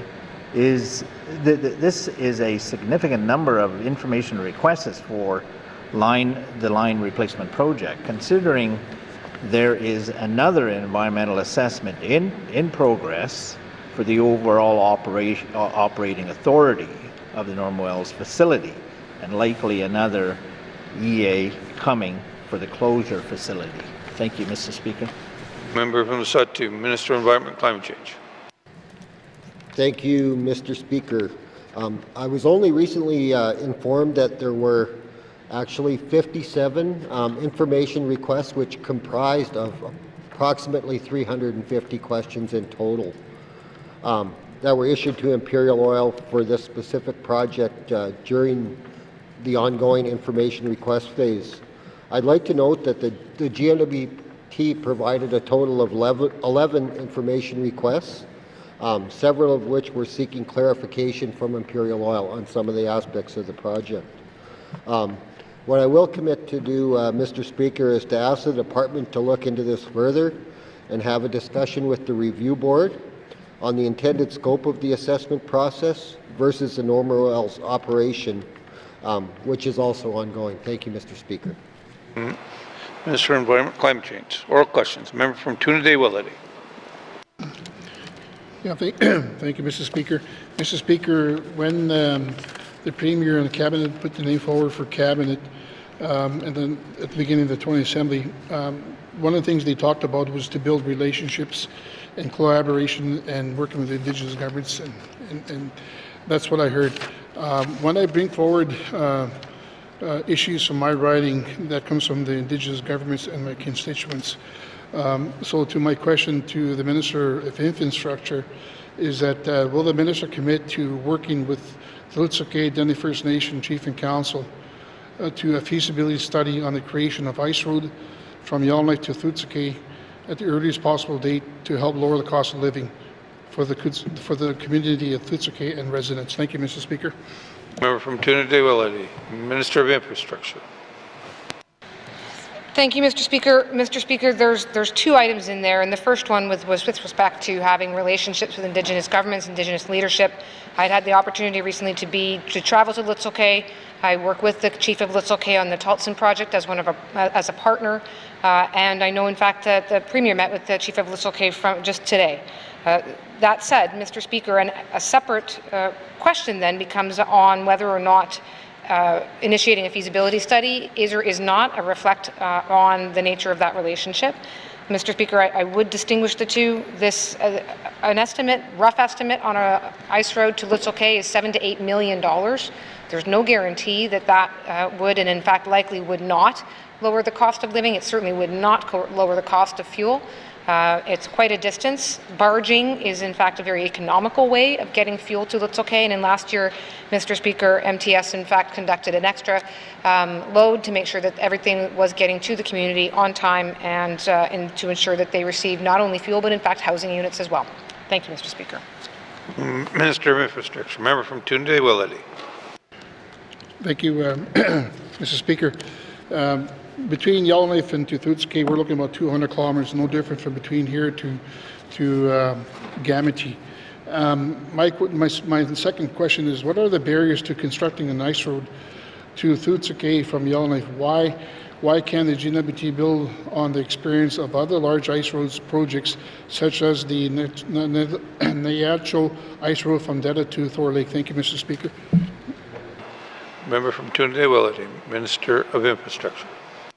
Thank you, Mr. Speaker. Mr. Speaker, that's a very fair question. We in fact do build that estimate I was giving of sort of $7-8 million based on the cost of the Cleacho region winter roads. A significant difference being in the Cleacho region, the winter roads are over ice crossings, whereas to Litsokay we are looking at crossing Great Slave Lake, which is obviously a huge body of water. It behaves extremely differently. There's significant winds, significant movement on a very deep lake. pressure ridges develop, there's high risks of having open water at any given moment, significant variances in ice thickness, significant variance in the currents on the lake, which is simply not the same kind of engineering as what it might be on a smaller body of water, different storm events, Mr. Speaker, and an inability to build maintenance camps on land as they would be throughout periodically across a different body of water. So again, quite a significant series of challenges. It's not to say it's impossible, but just as an explanation as to why it is much more complicated and much more expensive. Thank you. Thank you, Minister of Infrastructure. Final supplementary, member from Trinidad-Willety. Thank you, Mr. Speaker. Yeah, I appreciate that. The Tolson, sorry, I guess when I'm thinking about Yellowknife and Tuthutske is one avenue. The other possibility we could talk about is the Tolson Hydro, or even from Forward Resolution to Tuthutske. Would an ice road to Tuthutske from Yellowknife not be a good fit as part of a larger infrastructure project to secure supply chain and transportation network across the Northwest Territories? Thank you, Mr. Speaker. Thank you, member from Trinidad-Willety, Minister of Infrastructure. Thank you, Mr. Speaker. Mr. Speaker, there is, of course, some significant critical minerals deposits not far from Lutselk'e in terms of rare earth elements. And there certainly is, of course, work we're hoping will be getting underway on a Tolson expansion, which would have a cable running under the water, but would certainly involve potentially some work being done in or near Lutselk'e and potentially having to move some equipment. That doesn't necessarily open up having a consistent year-over-year winter road. It simply means that there may be some years where even that high cost can be borne by multiple users. But Mr. Speaker, I don't want to end on a negative note. The Tolson comment does certainly remind me that as far as strategic infrastructure in this region, there's interest now in micro-hydro in the Lutselk'e region or in the Lutselk'e community, and certainly very happy to work with them on that. Thank you. Minister of Infrastructure. Oral questions. Member from Frame Lake. Thank you, Mr. Speaker. Mr. Speaker, I want to continue on the thread that the member for Yellowknife North brought into the House this afternoon and talk about the community learning centres, which we had a presentation about this morning. Mr. Speaker, it was noted that there's significant challenges faced by the centres. So, Mr. Speaker, why did the department not work with the college to pursue a more hybridized model that might open the door for the college for cost-sharing operation of the buildings and partnering in ways that were mentioned by the member for Yellowknife North? There's certainly no shortage of need here. Mr. Speaker, could the minister elaborate more on why this wasn't done? Thank you. Minister of Education, Culture and Employment. Thank you very much, Mr. Speaker. So, Mr. Speaker, in December, I was presented by the President and the Chairperson with an options paper so that I would know what they were looking at. That options paper had multiple different directions that the board might choose to go on it. Following that meeting, the Department of Education, Culture and Employment sat down with the board to let them know what each of the different options would mean as far as potential costs that would arise or how that would come out of their MOU, so that they completely understood that it wasn't just a one means the other. Following that, in January, I then learned largely the same day, well, the day before, the rest of the House, what option the Board of Governors had chosen. And the very next morning, that decision was made public. So I was not in a position to be able to work on a hybrid model. That process was not afforded to me. Thank you. Thank you, Minister of Education, Culture and Employment. Member from Frame Lake. Thank you, Mr. Speaker. And Mr. Speaker, I appreciate that context. And so that option being taken away from the minister, I would note that the college, having dropped the centres, now provides the minister with the opportunity to take up that flag herself. So it was noted during the presentation and in the What We Heard report that the college could deliver through these CLCs educational opportunities that respond to chronic staffing shortages in roles in the community, nursing, teaching, social work, or other professions. These are all goals that seek to support our mandate commitment of growing the northern workforce. So considering that opportunity that's been handed to the minister, what does she plan to do going forward now to help the community learning centres succeed? Thank you, Mr. Speaker. Member from Frame Lake. Minister of Education, Culture, and Employment.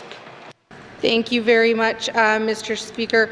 Absolutely want to acknowledge that ultimately the Department of Education, Culture and Employment has a responsibility to ensure that accessible education is being afforded to communities. Currently, now following the presentation this morning, the committee knows what I know, which is that the college intends to switch to online learning and deliver programming like that. They have some data about some great successes in online learning with students across the territory, from one end of the territory to the other. And really the opportunity here is for me, along with the Department of Education, to sit down and look at all of the details of that programming and be able to determine where some gaps lie. I know some gaps have been raised by the member for Yellowknife North, and intend to take this time to be able to look at those and see how we can ultimately react. I acknowledge the member's comments that reacting to these things are not ideal, but that is the situation that I'm left with. Thank you. Minister of Education, Culture, and Employment. Final supplementary. Member from Frame Lake. Thank you, Mr. Speaker. Mr. Speaker, I just want to highlight one other thing that was in the What We Heard report that I appreciate the minister posting, and that was noted that in the absence of Aurora College offering local post-secondary programming, communities have started forming partnerships with other institutions from outside the territory, such as University of Alberta, Wilfrid Laurier University, and Yukon University. So it seems that the college has already been pushed away or stepped away from this issue. So I'm curious to hear more detail in the coming months or even today on what the minister intends to do to kind of capture what could be lost, and just emphasize that I don't personally want to see that lost from the communities. We have a goal of growing their workforce, Mr. Speaker, so I want to hear what the minister is doing to achieve that goal. Thank you, Mr. Speaker. A member from Frame Lake. Minister of Education, Culture, and Employment. Thank you very much, Mr. Speaker. Mr. Speaker, the member is absolutely right. There's great things happening in this territory right now, and the more that we can talk about them, the more people will know about them and can take advantage of them.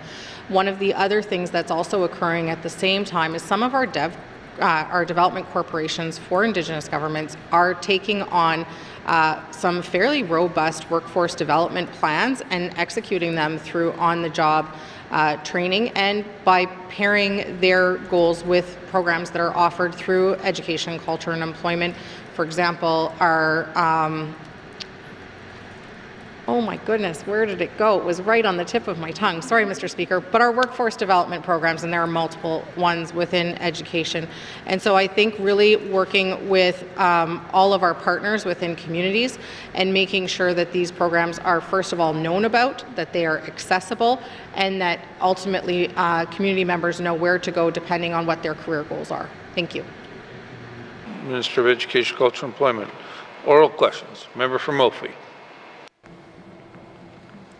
Thank you, Mr. Speaker. Mr. Speaker, the changes to income assistance program last year removed the productive choice requirement and the need to seek and maintain employment. Is the minister aware of any proposals to improve income assistance program for young people looking for work? Thank you. Member from Mophie, Minister of Education, Culture, and Employment. Thank you, Mr. Speaker.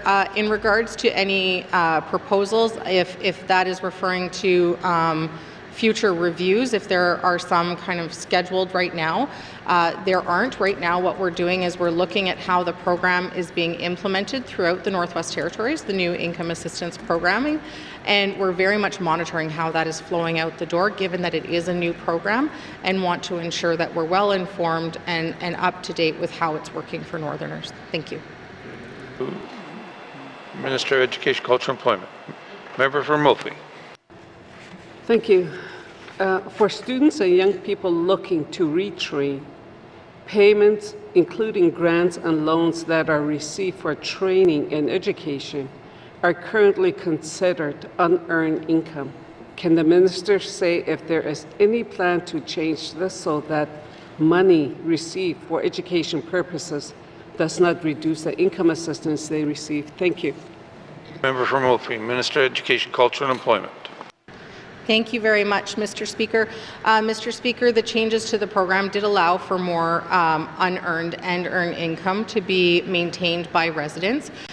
Should residents be, full-time students or be pursuing post-secondary education, we do have a very robust student financial assistance program that we can move them into that does also come with living allowance supplements as well. Thank you. Minister of Education, Culture and Employment. Final supplementary. Member from Oakville. Thank you, Mr. Speaker. Can the minister explain what employment programs are available to young people on income assistance? Thank you. Thank you, Member from Oakville. Minister of Education, Culture and Employment. Thank you very much, Mr. Speaker. So, Mr. Speaker, we have career development officers that work for the Department of Education, and their role is to connect through our client navigators, income assistance clients with job opportunities for people who are able and are willing to take that route. So these career development officers have access to a suite of different workforce development programs that can be paired with an employer. So there is funding and substantial funding out there, for example, for training, for helping to pay a wage for somebody as they learn how to do a job, to really ease some of that stress off an employer who really is wanting to support somebody to improve their skills. Thank you. Thank you, Minister of Education, Culture and Employment.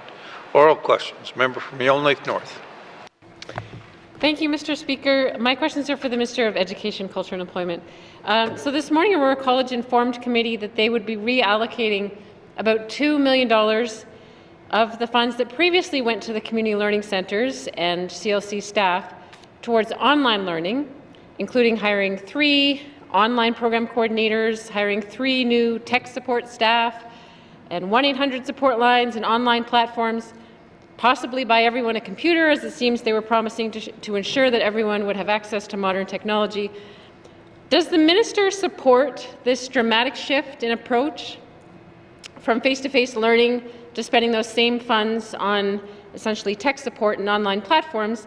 Does that approach fit within the current mandate agreement laid out, giving the minister's expectations of the college? Thank you, Mr. Speaker. Thank you, Member from Yellowknife North. Minister of Education, Culture and Employment. Thank you very much, Mr. Speaker. Mr. Speaker, what I do support here is the college looking at different ways to access our learners across the territory in a more efficient way. What they've identified is that concerns over access to the programming that students want. With those additional positions that the member referenced, there's also 6 adult learners that will also support that program, in addition to tech support and online mentorship and wraparound services. These are the types of services that they could not afford to students across the territory before looking at a shift in the programming. And what has been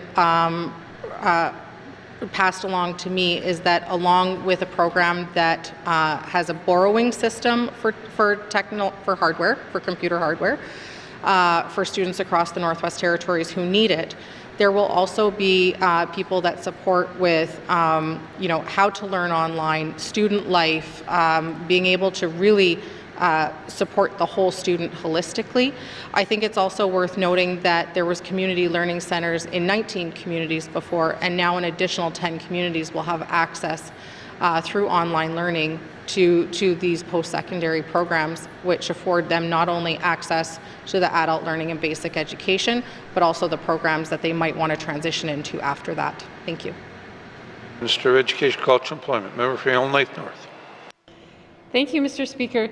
So if we fully embrace this vision that the future is digital, and if the college changed all of its programs to online programs, does the minister consider that in that case the college would still be fulfilling its mandate? Thank you, Mr. Speaker. Thank you, Member from Yellowknife North. Minister of Education, Culture and Employment. Thank you, Mr. Speaker. It's very difficult for me to base all of my answers on hypothetical. I think what the college is looking at doing is exploring how this works for Northerners. And I would expect that they would be consistently evaluating this shift and this change.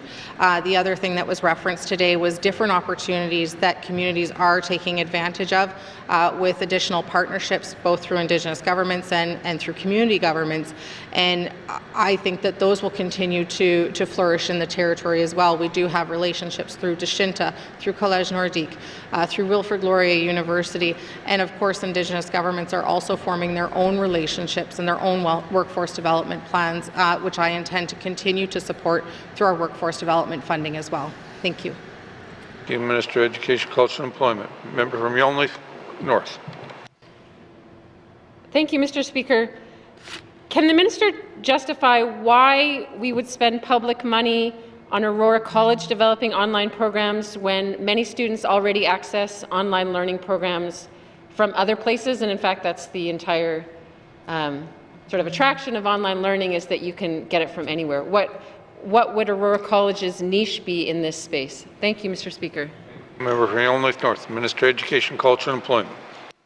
Thank you very much, Mr. Speaker. Mr. Speaker, we're certainly at an interesting juncture in the lifespan and chapters of Aurora College.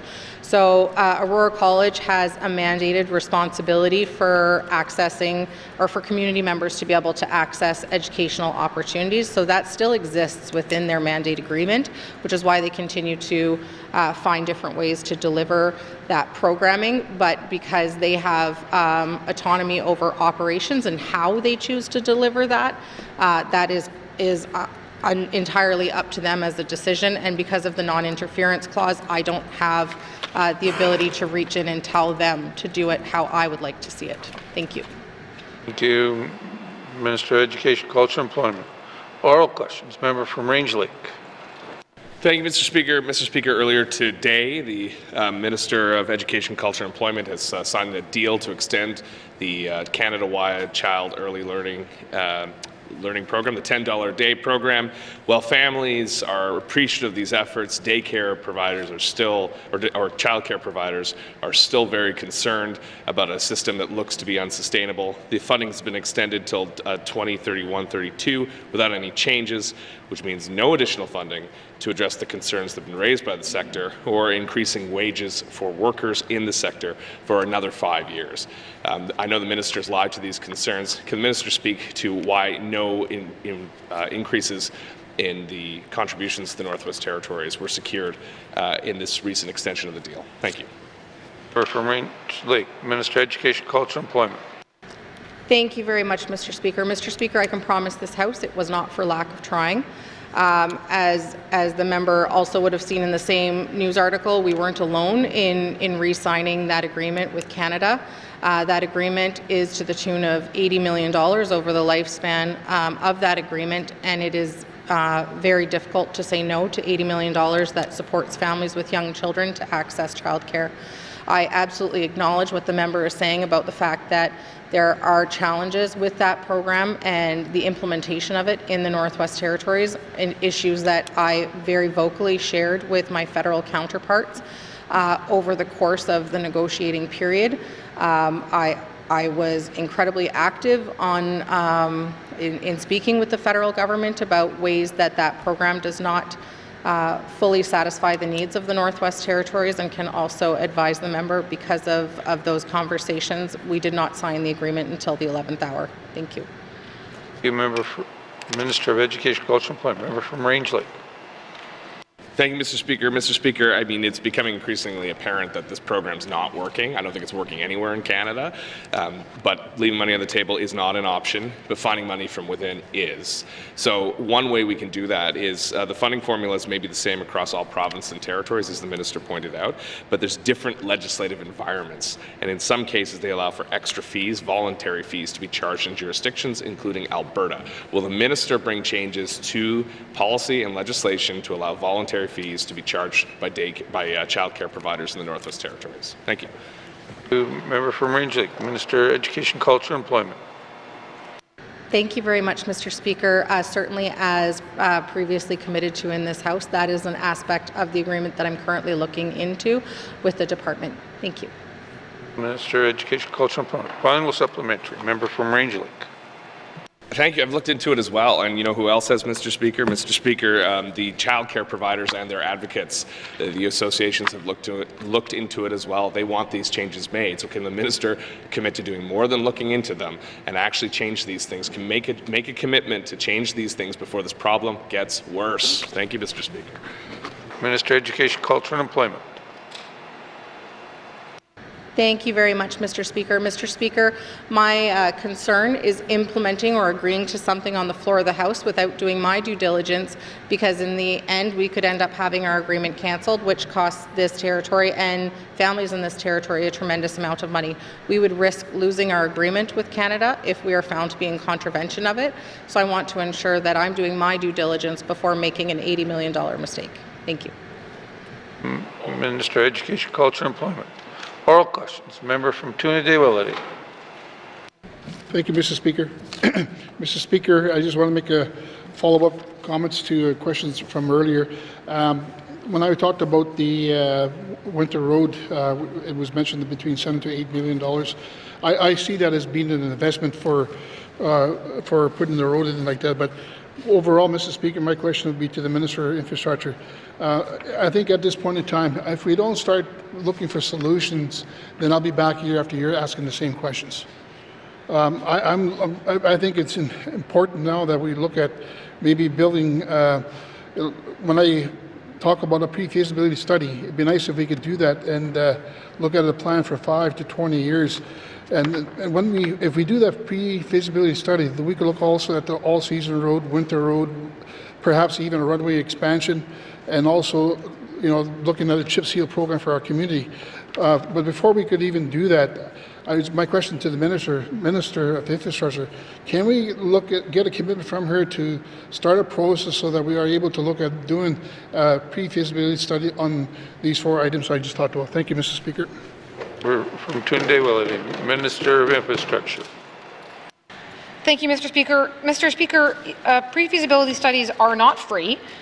They do involve the expenditure of public funds, and now the pre-feasibility study I was being asked about earlier was for a road across Great Slave Lake to the tune of, again, even just preliminary estimates being $7 to $8 million every year, because the road, of course, melts every single year. And now there's pre-feasibility studies for several other additional projects. Mr. Speaker, again, I on the fly, that's several significant expenditures of public funds for projects that I really don't have a good estimate on, other than the one that I've already indicated is quite challenging and likely not to lead to a reduction in cost of living.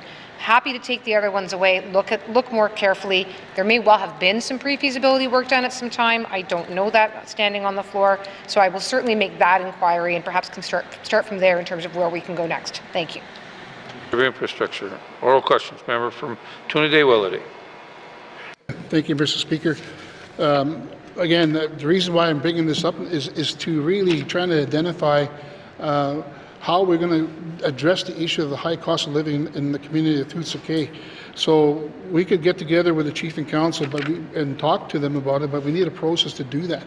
And so I guess what I'm trying to say, Mr. Speaker, is that there needs to be a process now. We have to look at figuring out what the cost might be and plan for 5 to 20 years down the road. But right now, at this point in time, we could talk about it, but to me, it seems like I bring it up, and I brought it up in the 19th Assembly. We talk about it, and it's been pushed aside. And at this point in time, we've got to look for a solution. And we talk about building a relationship. That's what I'm talking about. So my question again is that, can we start working together in partnership and bringing this issue up with the Indigenous governments in Dada and Dilo, Yalnizton First Nation, and Toots-Kay First Nation. Thank you, Mr. Speaker. Member from Toonaday-Willety. Minister of Infrastructure. Thank you, Mr. Speaker. And Mr. Speaker, with respect to a concern on high cost of living and looking for solutions, one of those areas where there's high costs is the fact that there's a lot of fuel that has to get transported to the community, and a lot of that is being transported because the community right now of Little Kay is running on a diesel generator to generate all of their power. And yet, Mr. Speaker, I do believe there have been some initial scoping studies done of boat micro hydro facilities that would reduce the cost of living, potentially, certainly bring a more reliable, sustainable power system, and one that would reduce the amount of fuel that's being brought in. So, That is an area that might have some impact. I don't know for sure, but that's exactly the kind of thing a feasibility study might do. I understand the Chief of Little Kay has some interest in this, and I'm certainly happy to follow up on that. Thank you. Minister of Infrastructure. Final supplementary. Member from Tune-a-Day-Willety. Thank you, Mr. Speaker. I would like to offer an invitation to the minister to work together with myself and meet with the YKDFN on their capital needs, but also to go to Tootsakay together and meet with Chief and Council and have that dialogue and discussion on next steps going forward. Thank you, Mr. Speaker, and I'd like to know if the invitation, I'll put it out there for her to accept. Thank you. Member from Tune-a-Day-Willety. Minister of Infrastructure. Thank you, Mr. Speaker. Mr. Speaker, happy to return to Little Kay. It's always a good experience to be there, and a very pleasant and beautiful community, especially if it's fishing season, but certainly happy to go back and further these conversations. Similarly, Mr. Speaker, not that long ago, myself and Minister MacDonald were able to meet with YKDFN, both chiefs, in the community of Detta. Also happy to go back. I expressed at the time that more of those meetings would be good. It took a long time to find a time then. I don't want a lot of time to pass before we can do a follow-up on that meeting. So again, very happy to be able to say that here, that we're looking forward to continuing the conversations that we began recently. Thank you. Infrastructure. Oral questions. Member from Range Lake. Thank you, Mr. Speaker. In my member statement, I spoke about the importance of defending Canada's sovereignty and making sure the Northwest Territories is one of the leaders in that effort. Arctic defense spending has become a national subject of national interest, especially from those who want to be our next Prime Minister. The Leader of the Opposition has pledged to build a military base in Iqaluit. Next door, our neighbours in Yukon have established a security advisory council and have already been successful in finding some federal funding as well. We can't wait for the federal dollars to come to the north because other people are going out to get them. So what is the Premier doing to ensure we have a robust security and sovereignty strategy that brings federal dollars, federal investments into the Northwest Territories, not only for the jobs and the growth, but for the safety that our residents deserve? Thank you. Range Lake. Mr. Premier. Thank you, Mr. Speaker. So when we started this term, Canadian sovereignty and Arctic security weren't on the tops of our list of priorities, given that those are federal mandates. However, they've come to the forefront of discussions all across Canada and especially here in the Northwest Territories. And so a lot of the work that we have been doing actually feeds directly into the notions of sovereignty and security. By advocating for the Mackenzie Valley Highway and putting that infrastructure in place, that is increasing our sovereignty, assuring our security. And that was referenced by Minister Blair in interviews he's done subsequent to the announcement, that investment in infrastructure in the north is an assertion of sovereignty. And so we've put work into projects like the Mackenzie Valley Highway, like the Tulsan Hydro expansion. We've been putting work into critical minerals. I've been working with my colleagues, particularly the Minister of Industry, Tourism, Investment, and the Minister of Environment and Climate Change, on ensuring that our regulatory system is as efficient as it possibly can be.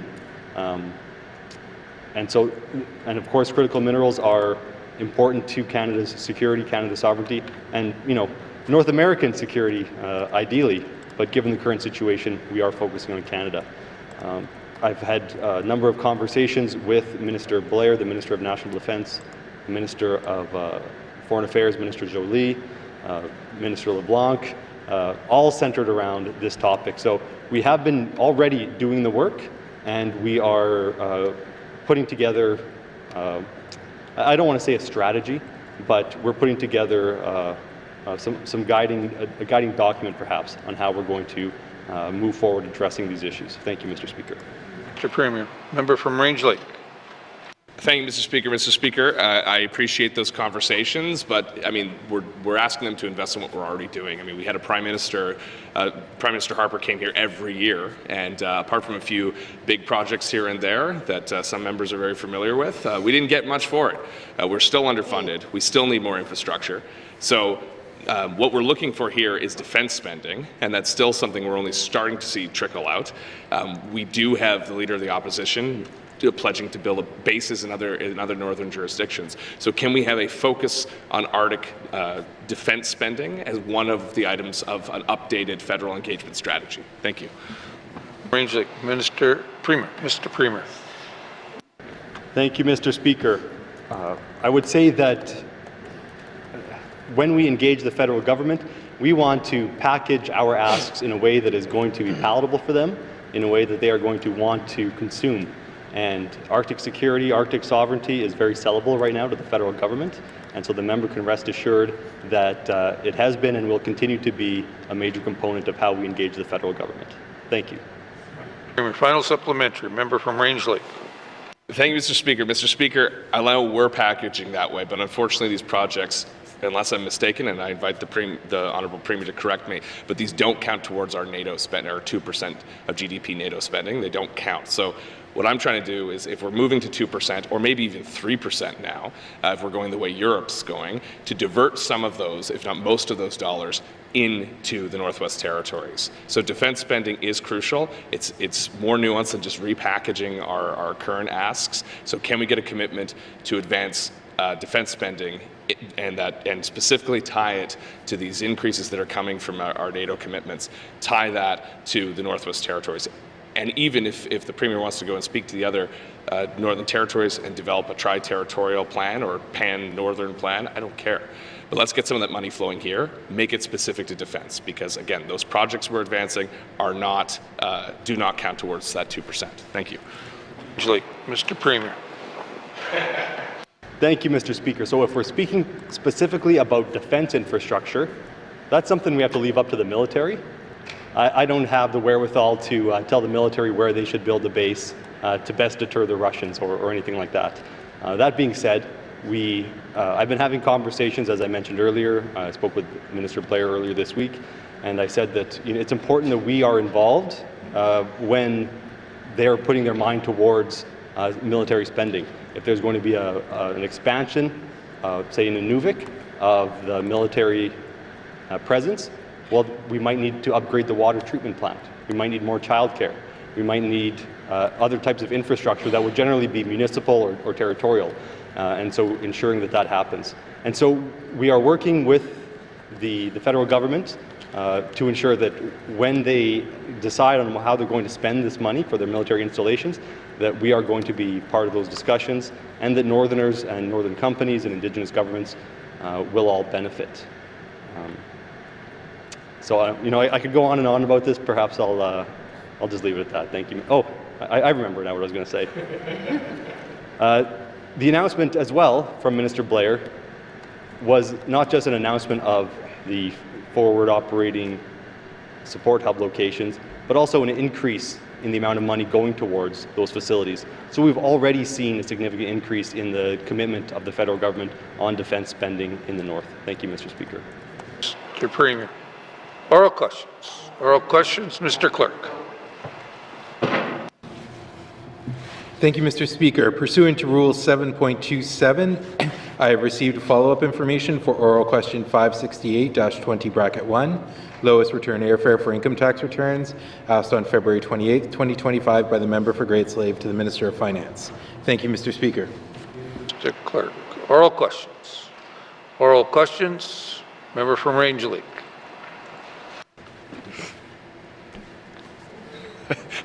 Okay, thank you, Mr. Speaker. Mr. Speaker, sorry, I was confused by our procedures. Mr. Speaker, I too would like to ask just some clarifying points from the presentation that Aurora College gave to members this morning. For the physical assets of the community learning centers, the actual buildings and physical infrastructure that are present in the communities, what is the fate of that with the shuttering of all these facilities in a couple months? Thank you. What will be the fate of that? Member from Range Lake, Minister of Education, Culture, Employment. Thank you, Mr. Speaker. So, Mr. Speaker, for the facilities that are owned by the Government of the Northwest Territories, the Department of Infrastructure does have an asset disposal policy. While it is imperative that we follow that policy, I also feel that it is imperative that we also speak with communities to find out what their intent is as well, to make sure that we have an open conversation about those assets. We have had outreach from some communities indicating what they would like to use their local community learning center for, and so continuing those conversations is paramount. And then in addition to that, there are some facilities that are being used, for example, as classroom space, and so that'll be very important that they continue to be that. Thank you. Minister of Education. Minister of Education. Thank you, Minister of Education, Culture, Employment. Member from Range Lake. Mr. Chance. Thank you, Mr. Speaker. Mr. Speaker, so we've heard directly, members have heard directly from people working in some of these facilities that they're seeing clients, there's some that are very productive. So is there a pathway that the minister can keep these facilities going under a different mandate, keep the staff going, doing the good work they're doing of offering programs, and then the ones that are less productive, maybe hand those over to the local authorities, whatever they may be. But I think that what communities are concerned with is you have some of these places are working really effectively. They employ people, they see people. The Deta Dilo facility saw 100 people or 100 students and trained them over 18 months. So is the minister willing to take this on and bring these back under ECE? Thank you. Member from Range Lake, Minister of Education, Culture and Employment. Thank you very much, Mr. Speaker. Mr. Speaker, that would be a pretty significant budgetary ask, and at the same time, a building is just a building without the staff that need to go along with it. So that is not a question that I have an answer to right here on the floor of the House, and I think certainly would have more information as more of these details get ironed out. Thank you. Thank you, Minister of Education, Culture and Employment. Final supplementary, member from Range Lake. Thank you, Mr. Speaker. Well, I have a fantastic solution, which is the money that Aurora College that is still being granted them, take that back and use it to fund these facilities. So will the minister pursue an exploration with that and see how we can keep the productive facilities that are training students, that are important to communities, that are employing local people who will not have jobs when they're gone, stay open? Thank you. Member from Range Lake, Minister of Education, Culture and Employment. Thank you very much, Mr. Speaker. So, Mr. Speaker, with some of the funding that Aurora College has, they intend to continue to pay out staff using their staff retention policy. Some of that funding is being shifted to their online version of the adult learning and basic education, and then some of that funding is going to support the development of their Bachelor of Education, their Diploma of Social Work. They're working on their Made in the North degree. They're working on, they shared with this House programming for dental therapy up in Inuvik. And so there's a lot of programming that they're working on in order to offer that to students across the Northwest Territories. And so it's not funding that they are simply pocketing for better use of that word, but is certainly funding that they intend to reinvest in ensuring that Northerners have access to education. Thank you. Minister of Education, Culture and Employment. Oral questions. Oral questions. Colleagues, we will take a brief break to give our translators an opportunity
Colleagues,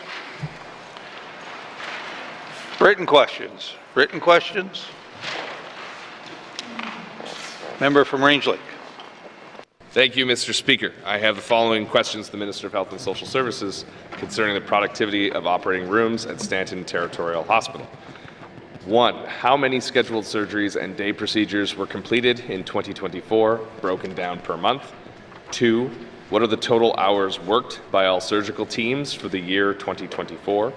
3. How many surgeries and day procedures were canceled over the same time period? 4. Will the minister provide a full cost accounting of all scheduled surgeries and day procedures completed in 2024? And 5. Will the minister provide a full cost accounting of all scheduled surgeries and day procedures completed in 2024? Thank you, Mr. Speaker. From Range Lake. Written questions. Written questions. Returns to written questions. Return to written questions. Replies to the Commissioner's address. Replies to the Commissioner's address. Petitions. Petitions. Reports on committee on the review of bills. Reports on committee of the review of bills. Reports on standing and special committees. Reports on standing and special committees. Tabling of documents. Minister of Education, Culture, and Employment. Thank you, Mr. Speaker. I wish to table the following two documents: Aurora College Annual Report 2023-2024 and Aurora College Corporate Plan 2024-2025. Thank you, Mr. Speaker. Thank you. Tabling of documents. Tabling of documents. Notice of motions. Notices of motions. Notice of motions for first reading the bill. Minister of Justice.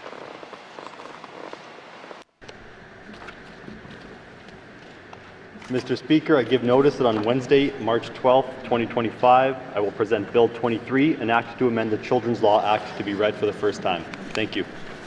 Thank you, Minister of Justice. Notice of motions for first reading the bills. Minister of Justice. Mr. Speaker, I give notice that on Wednesday, March 12th, 2025, I will present Bill 24, an act to amend the Family Law Act, to be read for the first time. Thank you, Mr. Speaker. Minister of Justice. Notice of motions for first reading the bills. Notice of motion first reading the bills. First reading the bills. First reading the bills. Second reading the bills. Second reading the bills. Consideration in committee of the whole of bills and other matters.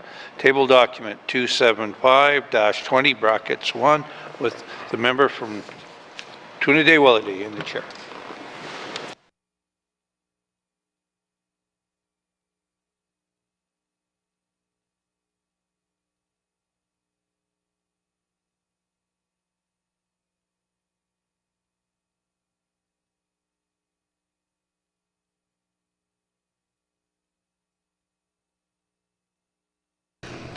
Calling committee to order.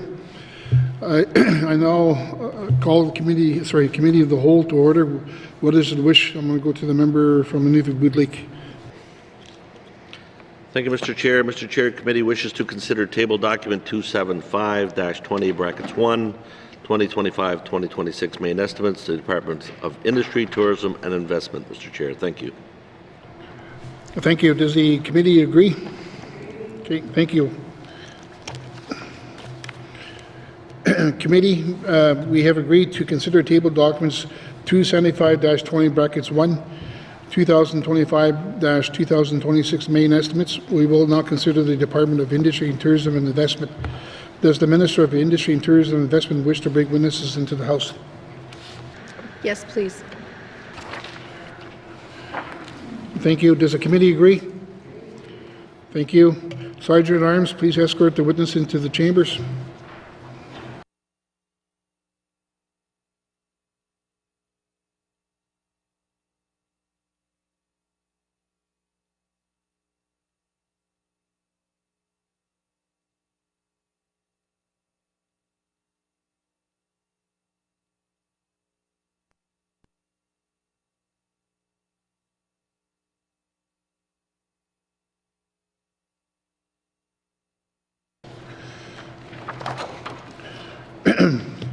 Would the minister please introduce her witnesses?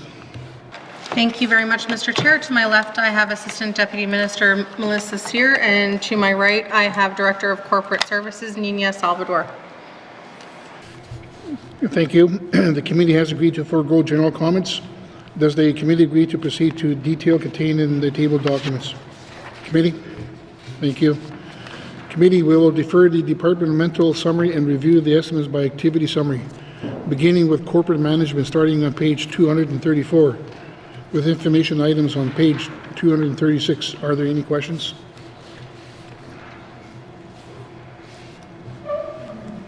We'll go to the member from Frame Lake. Thank you. Thank you, Mr. Thank you. Hello? You're on. Oh, I guess my earpiece just isn't working. Sorry, Mr. Chair. I assume that the first page is a good spot to ask questions about the business plans. On page 260 at the business plans, it talks about releasing an economic vision. I just wanted to ask about understand more about what they're doing, why it wasn't started this year, and what the expected timeline is. Thank you. Thank you. I'm going to go to the minister. Thank you very much, Mr. Chair. So, Mr. Chair, the economic vision exercise that's being done is being worked on with multiple stakeholders across the territory. We have presented to Council of Leaders, and Council of Leaders has formed a working group with officials that Indigenous governments have selected. Following that this year, we will also be working with additional stakeholders across the territory outside of government so that we are creating an economic vision which is largely a statement with principles and values associated with it. And our goal is for every Northerner to be able to see themselves in this statement so that it is something that at the end of the day we are putting together as a team, and that we can all take outside of the territory together. So when we're doing an investment attraction, whether or not it is an Indigenous government, a municipal government, or a resident of the territory, we're all speaking the same language together and all essentially hustling in the same direction. The goal for this work to be done is in the fall of this year, Mr. Chair. Thank you. Thank you. I'll go to the member from Frame Lake. Thank you, Mr. Chair. I'm a bit surprised to hear the ambitious timeline, considering it's spring of this year that we're already hoping to have this out the door by fall. Although I'm not going to sit here and discourage the department from getting work done quickly. And I appreciate the department noting the need for and development of an investment strategy following development of the vision. And I think that's a great, that's a great order of operations there. You want to establish the vision, and then what are you going to do to implement it? So great planning there. The only question I would have is, it wasn't that long ago that the government established regional economic development plans. So how do those fit into this? If we've developed regional economic development planning, I have to assume that those plans haven't been finished and completed and job well done. So is this going to supersede those? Is it going to work in concert with them? Are they a totally separate thing? Can the minister help us better understand how this all goes together and works together? Thank you. Thank you. I'll go to the minister. Thank you very much, Mr. Chair. So we certainly use that work as a basis for this work, but that work is certainly, as the member referenced, absolutely not done. The economic plans from regions speak to things that were identified by people within the region of what they are interested in and what they would like to see investment in. So those were things like agriculture and tourism, and really speak to regional specific economic development opportunity, whereas the economic vision really is a whole of territory approach and doesn't speak directly to specific sectors, so to speak, necessarily. It speaks more to our global vision for the Northwest Territories. Thank you. Thank you. I'll go to the member from Frame Lake. Thank you, Mr. Chair. And I am curious, considering that incredibly ambitious timeline, are MLAs or the Economic Development and Environment Committee going to be brought into that process at all, or is this going to be done kind of completely outside of the Assembly's contributions? Thank you. And thank you. I'll go to the Minister. Thank you very much, Mr. Chair. So, Mr. Chair, I absolutely want the voices of committee to be involved in this work. And so between the months of April and July, there will be an engagement period that will include Indigenous governments, the public, stakeholders, and certainly committee and MLAs as well. There will be a draft discussion paper that will be produced from there. And engagement results collated and organized, and then also facilitated visioning sessions that will be done through ITI themselves, and then in the fall, so in November, roughly, release of an NWT economic vision. But to the members' question, yes, I absolutely want to be able to have every Northerner, should they wish to participate, see themselves reflected in this work, and that includes members of Standing Committee. And thank you. I'll go to the member from Frame Lake. Thank you, Mr. Chair. And can the Minister discuss what kind of expert economic analysis is going to be applied to the economic visioning, in particular, and how it's going to kind of lead into investment strategy? I am curious to hear, because the Minister will remember I made a statement about this a number of sittings ago. I was speaking about the Greenland Economic Council and how they applied economic analysis of the current state of Greenland, and how targeted investment in certain areas would help change that and move things along. I would notice that Ontario publishes a report like that annually. I'm just curious what kind of analysis, because I mean it's great to go out and talk to people, but it's also great to employ the advice of experts who understand macroeconomic planning and understand how investment can move the needle on certain things. So I'm curious to know what kind of expertise the department would be employing as they develop this vision to ensure that it's effective and not effectively just a what we heard report turned into a vision. Thank you. Thank you. I'll go to the Minister. Thank you, Mr. Chair. Through yourself, I would like to pass to Assistant Deputy Minister Cyr. Thank you. I'll go to the ADM. Thank you, Mr. Chair. So with regards to the data that the data analysis that will be conducted for that research, right now is the first step. This is being through the Economic Development Working Group through the NWT Council of Leaders. We are using the basis of the RDPs as the first step, and from there we're going to identify any gaps that are any gaps in the data, and once we identify those gaps, we will then reach out to perhaps academic institutions on who can help us, who would be best placed to do that economic analysis going forward. Thank you. I'll go back to the member from Frame Lake. Thank you, Mr. Chair, and I appreciate that answer from the department. And would just again, re-emphasize the point that, I would like to see a combination of the voices of the NWT enhanced by expert analysis, and then planning for how we can move the needle in certain sectors, because it does take. It does take a well-laid plan in order to get action that will be effective. So, thank you. Those are all my comments, I think, on the business plan. Let me just check my notes before I cede the chair.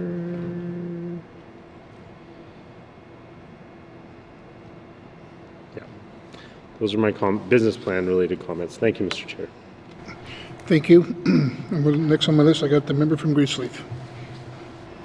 Thank you, Mr. Chair. So I was just refreshing my memory through the business plan, and this, I think, specifically speaks to policy work in corporate management, so I hope it's appropriate for me to ask here. I was, grateful to be able to attend the NWT Association of Communities AGM last weekend. And there was a lot of conversation in the bear pit around emergency management, and I was looking at ITI's items under emergency management and business continuity. And it says here that you are developing guidelines in partnership with the Chambers of Commerce, another important partner to make sure we're all prepared for any emergency that might come our way. It also says that you're expecting this to be published in the spring. Can I please get an update on that work, Mr. Chair? Thank you. Thank you. I'll go to the Minister. Thank you, Mr. Chair. Through yourself, I'd like to pass to Assistant Deputy Minister Cyr. Thank you. I'll go to the ADM. Thank you very much, Mr. Chair. So with regards to the business continuity guidelines that we're working in concert with the City of Yellowknife and the NLE Chambers, we are looking to publish that. We're just in the final steps of approvals from the various chambers, and we're hoping to release that in hopefully early spring before the fire season. Thank you. I'll go to the member from Great Slave. Thank you. That's great to hear. So, how are you working with industry on specific needs targeted to various NWT regions on that? Thank you. Thank you. I'll go to the minister. Thank you very much. Mr. Chair, we're working through MACA. Thank you. Okay. Thank you. I'll go to the member from Great Slave. Thank you, Mr. Chair. Thank you for that clarification. That jives a little bit better in my mind, so that is good to hear. I am curious, following up on the questions from my colleague from Frame Lake, around the economic vision and sort of visionary pieces. Could additional information be provided on the Pan-Territorial Resources Investment Marketing Initiative and how that relates to the economic vision that is being work is being done? Thank you, Mr. Chair. Thank you. I'll go to the minister. Thank you very much, Mr. Chair. So, Mr. Chair, that initiative is focused on really investment attraction for critical minerals.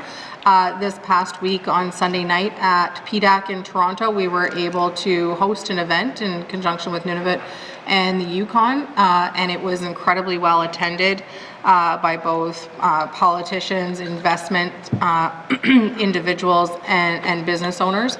And so we hope to continue to build off that momentum. Thank you. Thank you. I'll go to the member from Great Slave. Thank you, Mr. Chair.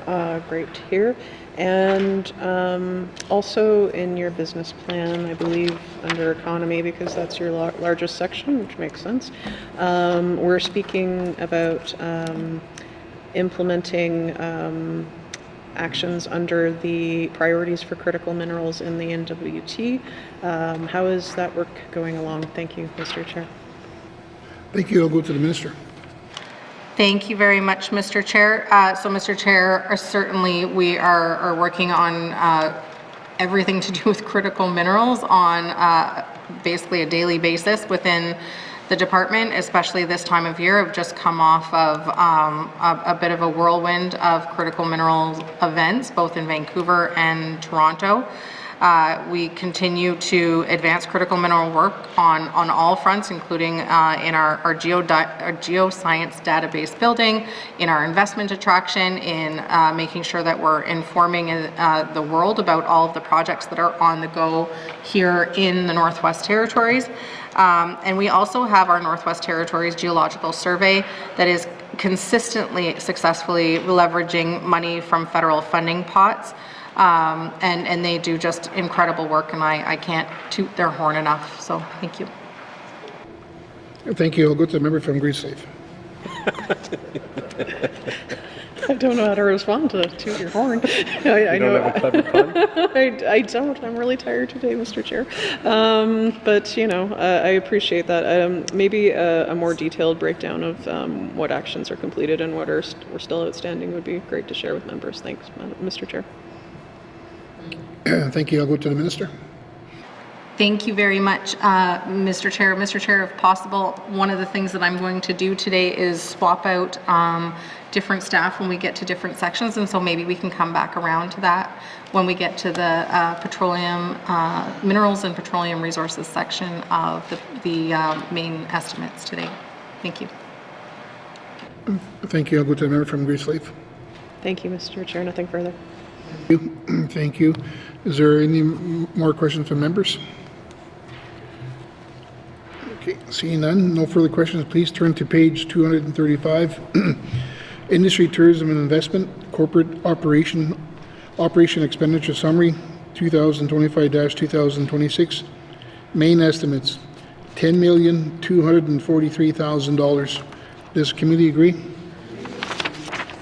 Thank you. Moving on to economic diversification and business support, beginning on page 237 with information items on page 242. Are there any questions? I'm going to go to the member from Frame Lake. Thank you, Mr. Chair. Mr. Chair, my first question, I know it was a small item, but I note that the advancing the knowledge economy item is removed this year. Just want to know what have we lost there, if the minister can help us understand it better. Thank you. Thank you. I'll go to the minister. Thank you very much, Mr. Chair. Mr. Chair, we had some funding that was allocated to this work, and unfortunately that funding has been sunset, and so we no longer have that funding within the Advancing the Knowledge Economy section. So those contributions were for planning, research, and public engagement on advancing the knowledge economy, enhancing business support services in NWT regions, and the development of regional economic development plans. And as we've already talked about as well today, those regional economic development plans are now available online. Thank you. Thank you. I'll go to the member for Frame Lake. Thank you very much, Mr. Chair. What's going on next to me here? What's all this waving about?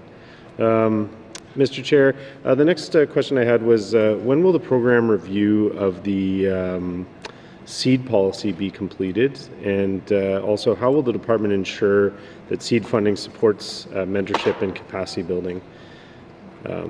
Thank you, actually, you know what? Let's go one question at a time.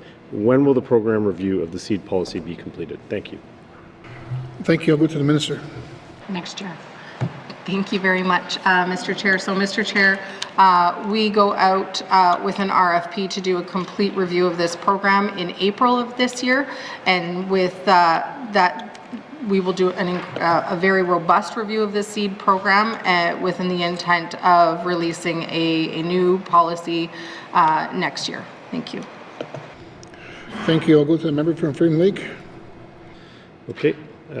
Thank you, Mr. Chair. I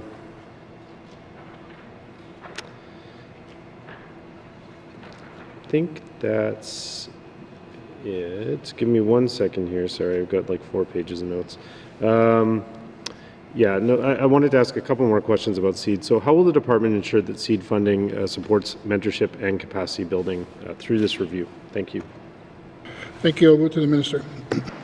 Thank you very much, Mr. Chair. So, Mr. Chair, nothing is off the table with the review. We intend to do a very holistic review of the program from start to finish and everything in between.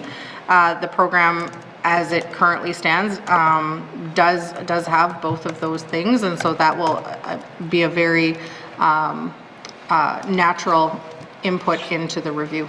Thank you. Okay. Thank you. I'll go to the member from Frame Lake. Thank you, Mr. Chair, and certainly I can just say, I hope that this comes up during the review, but something that was pointed out to me by constituents who are small business owners is certainly ITI has been really good at helping businesses get off the ground, and the seed program's been great for that. But what I've heard people are struggling with is, they get a bit of support to get off the ground, but maintaining a business in the Northwest Territories can be really challenging. And so that's one piece of feedback. I don't need a response from the minister unless she's interested in commenting, but that was a piece of feedback I heard at the doors and stuck with me, that we just as important as fostering new is ensuring that we maintain what's existing, so that we don't have this constant kind of hamster wheel of businesses opening and closing. You want things to sustain, for people to have sustainable employment and sustainable income. So that's maybe something we can look into with the seed program, ways that we can shift into kind of better support for maintenance, maintaining kind of momentum. Thank you, Mr. Chair. Thank you. I'll go to the minister to respond. Thank you very much, Mr. Chair. So, Mr. Chair, as a business owner who's actually dabbled in seed program, certainly have my own ideas of how to improve the program. The program itself is not meant to be something that people apply for every year. It is meant to be a piece that really propels businesses to the next level. There are Northerners who have used SEED program in order to write business plans and get support in that sense to ensure that they are putting together a business idea and the supports that go along with it that make a robust and self-reliant business plan at the end of the day. If people are looking for kind of the next stage of game changer investment in their businesses, there are additional programs that the government of the Northwest Territories does have to support that, whether that's through Community Futures or through Prosper NWT. There are kind of a spectrum, but one of the things that this SEED review really is lending to is to ensure that we are affording Northerners access to that spectrum of support services and investments into business growth in the territory. And one of the best ways really to ensure that our local businesses are supported is to ensure that we are supporting local as residents and to ensure that we are all contributing to growing our economy at the end of the day, because a healthy economy supports a healthy economy. So thank you for the members' comments, and I certainly take them to heart. Okay, thank you. Next on my list I have is a member from Greensleeve. Thank you, Mr. Chair. Mr. Chair, in this activity, ITI is budgeting a $2.2 million reduction for economic diversification, which is a little concerning considering where we're at in the geopolitical world that has been thrust upon us. So can the department please provide more clarity on this reduction? Thank you, Mr. Chair. Thank you. We'll go to the minister. Thank you very much, Mr. Chair. What the member is seeing there and the difference is the investment in the fish plant. So we have been working to build and open a fish plant in Hay River, and we are no longer needing that. That's what is not represented there is the fish plant money. Thank you. Okay, thank you. I'll go to the member from Greensleeve. Thank you, Mr. Chair. And that is good information to know, but so is it anticipated or expected that as we start to have our economic vision developed into the fall, that possibly into next year actions rolling out of that, you'll be seeking investment into new diversification streams, or is there anything sort of contemplated in the initial stages of trying to expand our diversification options? I know we've had a lot of success with the film industry. I know the minister is a big fan of supporting the arts, but are there any other visions on her horizon that she'd like to talk about right now? Thank you. Okay, thank you. I'll go to the minister.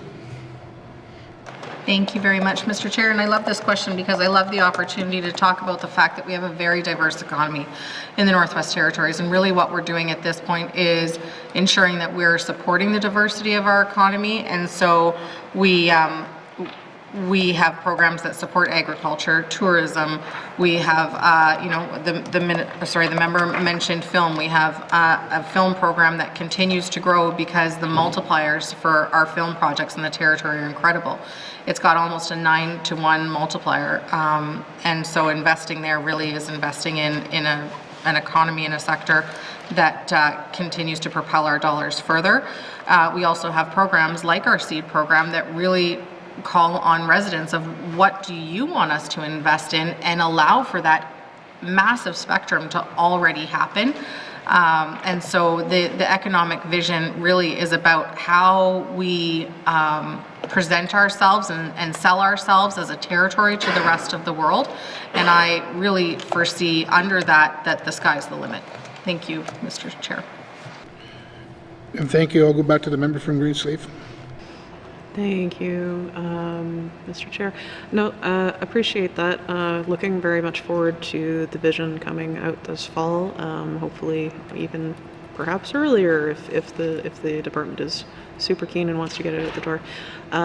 Further to that, and the sky being the limit, I would like to echo some of the comments that my colleague from Frame Lake has said since beginning his tenure here in this House, that economic diversification used to include contributions for planning, research, and public engagement on advancing the knowledge economy. So I don't want to walk backwards into question period in the Pandora's box that is Aurora College at the moment, but I do want to ask the minister if that is still something that's being contemplated here in this activity. Thank you, Mr. Chair. Thank you. I'll go to the minister. Thank you very much, Mr. Chair. Mr. Chair, myself and department staff have a very good working relationship with Canor, and we are always looking for ways to identify new funds and use ITI funds in a stackable way. We're always looking to maximize our investment in anything that we do, and we'll certainly continue to do that. Thank you. Thank you. I'm going to the member from Graceleaf. Thank you, Mr. Chair. Nothing further. Okay, thank you. Next on my list I have is the member from Nunavut Lake. Thank you, Mr. Chair. Back in, I guess, late 2023, the department did a review of its business incentive policy. I know because when they did do some consultation and information sessions in the regions, and in particular in Nunavut, because during my campaign, actually at the time I attended one, and one of the updates they were looking at doing for the BIP was to around, we'll call it enforcement, but putting teeth into the policy in that to ensure that contractors that were filling out the BIP forms were then obviously following up on those BIP forms and ensuring that what was stated in the forms was what was happening, and that certainly northern businesses were able to take advantage of that of those projects. I'm just wondering if the minister can kind of give an update as to since that review has taken place, what's been happening now since that review, and are those changes been implemented, and if they have, how's that process been working? Mr. Chair, thank you. Thank you. I'll go to the minister. Thank you very much, Mr. Chair. So, Mr. Chair, we have the vendor performance policy that was implemented. This is the first step through what the member is referring to and having some teeth in that. That policy is held over in the Department of Finance. And we have been co-hosting online training sessions with staff to ensure that they understand it as well. And those training sessions, I should say, are both internal and external. So it's not solely just for staff, it's also for business entities in the Northwest Territories. This is a policy that we continue to implement in order to address that concern. Thank you. Okay, thank you. I'll go to the member from Nunavut Lake. Thank you, Mr. Chair. And yeah, the issue has been, and listen, I've been involved with BIP through other parts of my career, and again, we see a lot of times where a contractor or someone will fill out those forms, put in the northern content, and then not necessarily follow up on the northern content. And the problem was, if you wait till you're halfway through a $20 million contract to realize that, we haven't, those intentions weren't followed, then it's likely too late. So one of the, it'll cost you way more to have to go out and retender that as it would to, and cancel the contract. So from what I understood, that review of that contract now is going to take place earlier in the process versus halfway through the contract or later in the contract. So I understand what the minister is saying, that the policy has been developed, but has that come into force, Mr. Chair? Okay, thank you. I'll go to the minister. Thank you very much, Mr. Chair. So yes, it has come into force, but it's being implemented in a phased approach. So for contracts over $250,000, it has been implemented and enforced. Thank you. Okay, thank you. I'll go back to the member from Nunavut Lake. Thank you, Mr. Chair, and thank you for that. And to be fair, I think it was the consultation process that was done in Nunavut, certainly that I attended, was very informative, and I think from contractors and builders alike, I think was welcomed to have some teeth put in that program. Is the department tracking in any way now?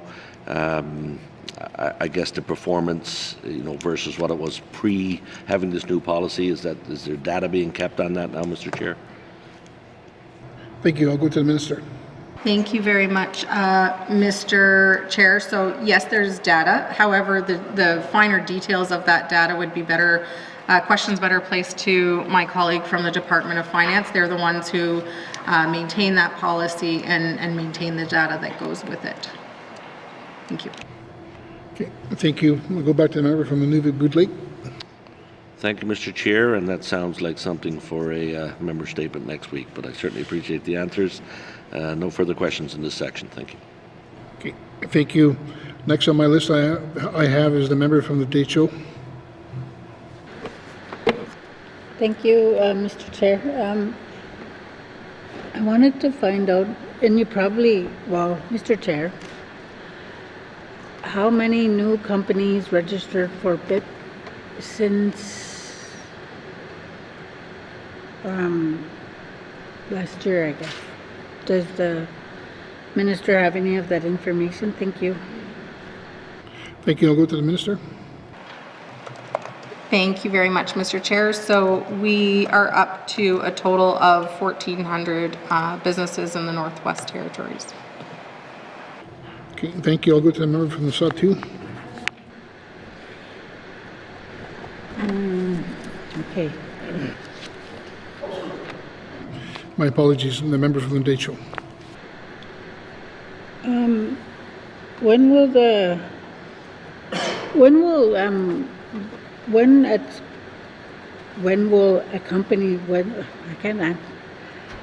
will companies not use a BIP,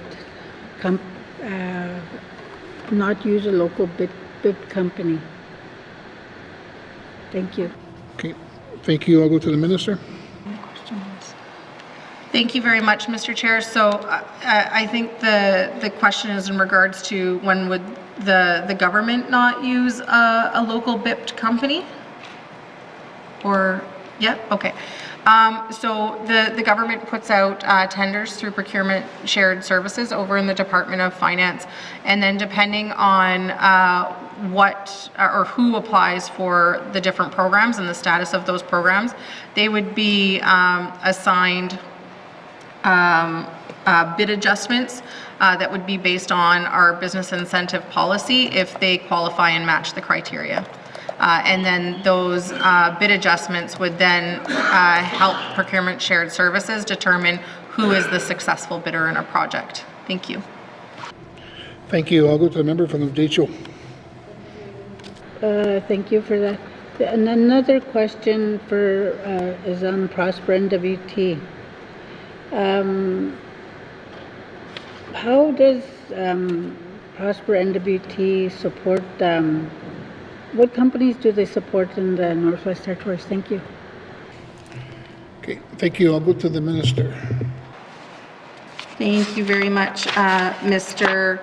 Chair. So, Mr. Chair, between April 2005 to March 2024, Prosper NWT has supported 741 businesses across the Northwest Territories. So I certainly couldn't list them all out here.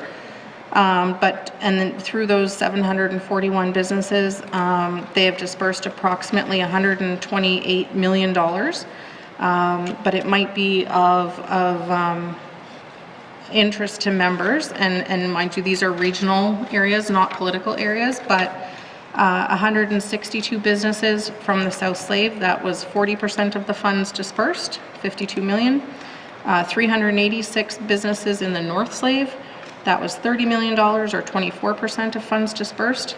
60 businesses in the Decho, which is $21 million or 16% of funds dispersed. Beaufort Delta is 106 businesses, $15 million or 12% of funds dispersed. And then finally in the Sawtoo region, 27 businesses or $10 million, which was 8% of the funds dispersed. Thank you, Mr. Chair. Okay, thank you. I'll go to the member from the Decho. Could you tell me what support is provided in the support given by Prosper to the companies? Thank you. Thank you. I'll go to the minister. Thank you very much, Mr. Chair. So the programs and services afforded by Prosper NWT are everything from debt financing, which is primarily in the form of loans, venture investments, digital support programs, and also business services. So for example, in the form of accounting or human resources support as well. Thank you.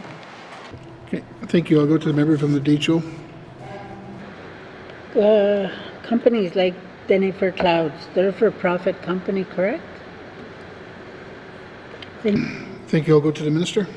Thank you very much, Mr. Chair. So, Mr. Chair, companies like Dene for Cloud are a subsidiary of Prosper NWT, so is not counted in that previous area that I identified. So there are a number of subsidiaries that Prosper NWT does support, and they are certainly for-profit companies, and Prosper NWT is working with them to continue to develop their business practices. Thank you. Thank you. I'll go back to the member from the DHO. Thank you, Mr. Chair. Is it hope that eventually Denifer Clouds would be totally independent on its own? Thank you. Thank you. I'll go to the minister. Thank you very much, Mr. Chair. So that is certainly my hope for every single one of the subsidiaries, that they are supported to develop business plans and business practices that make them wholly independent from Prosper NWT. I have asked the Prosper NWT along with their board, and their board has made the same request to Prosper to look at plans to move out of having to support these subsidiaries. So there's just under 9 full-time staff that work at them across the territory, well, in the communities where they are present, and the cost to Prosper is over $1 million. And so ensuring that these businesses operate as a business and are empowered to become revenue positive is incredibly important to me and also to the board of Prosper NWT. Okay, thank you. I'll go to the member from the DHO.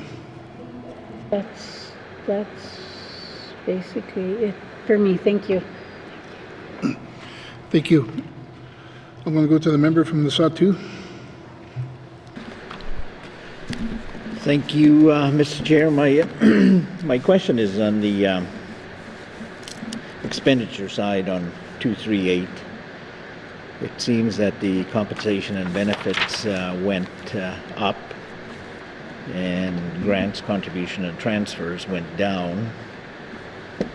Did we, or is it part of this activity going to see additional staff being hired because of that compensation benefits increase? Thank you. I'll go to the minister. Thank you very much, Mr. Chair. This isn't additional staff, it's additional compensation and benefits through the UNW collective agreement. Thank you. Okay, thank you. I'll go to the member from the Sawtoo.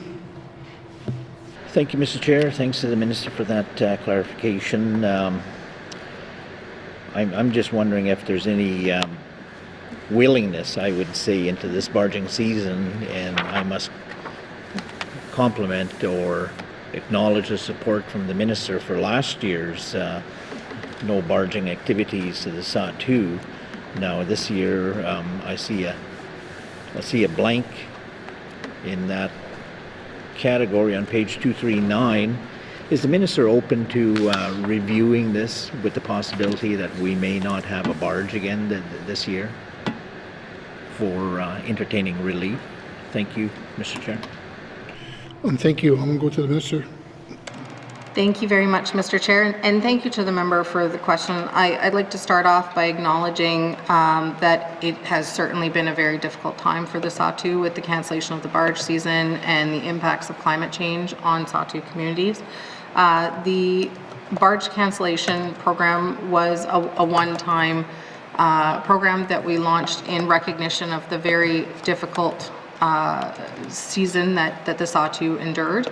And certainly we hope that water will come back. We know that it's predicted to be another dry year, and so we continue to encourage people to get insurance, especially businesses, to have shipping insurance beforehand.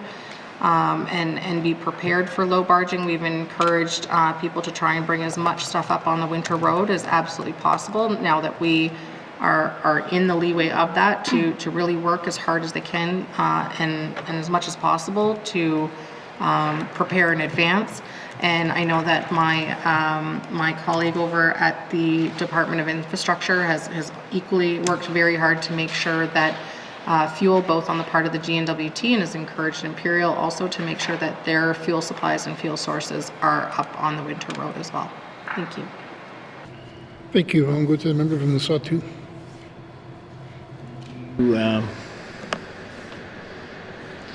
I'll acknowledge that as a possible door invitation for further negotiations. Nothing further on this activity there. Thank you, Mr. Chair. Thank you. I'll go to the member from Grays Lake. Sorry, Range Lake. Thank you, Mr. Chair. Mr. Chair, I'd like to just talk about the film industry for a minute. I see the budget's doubled, which is good, and we heard about the multiplier earlier today. But one of the issues with this is it's still a very small rebate program versus other larger jurisdictions. So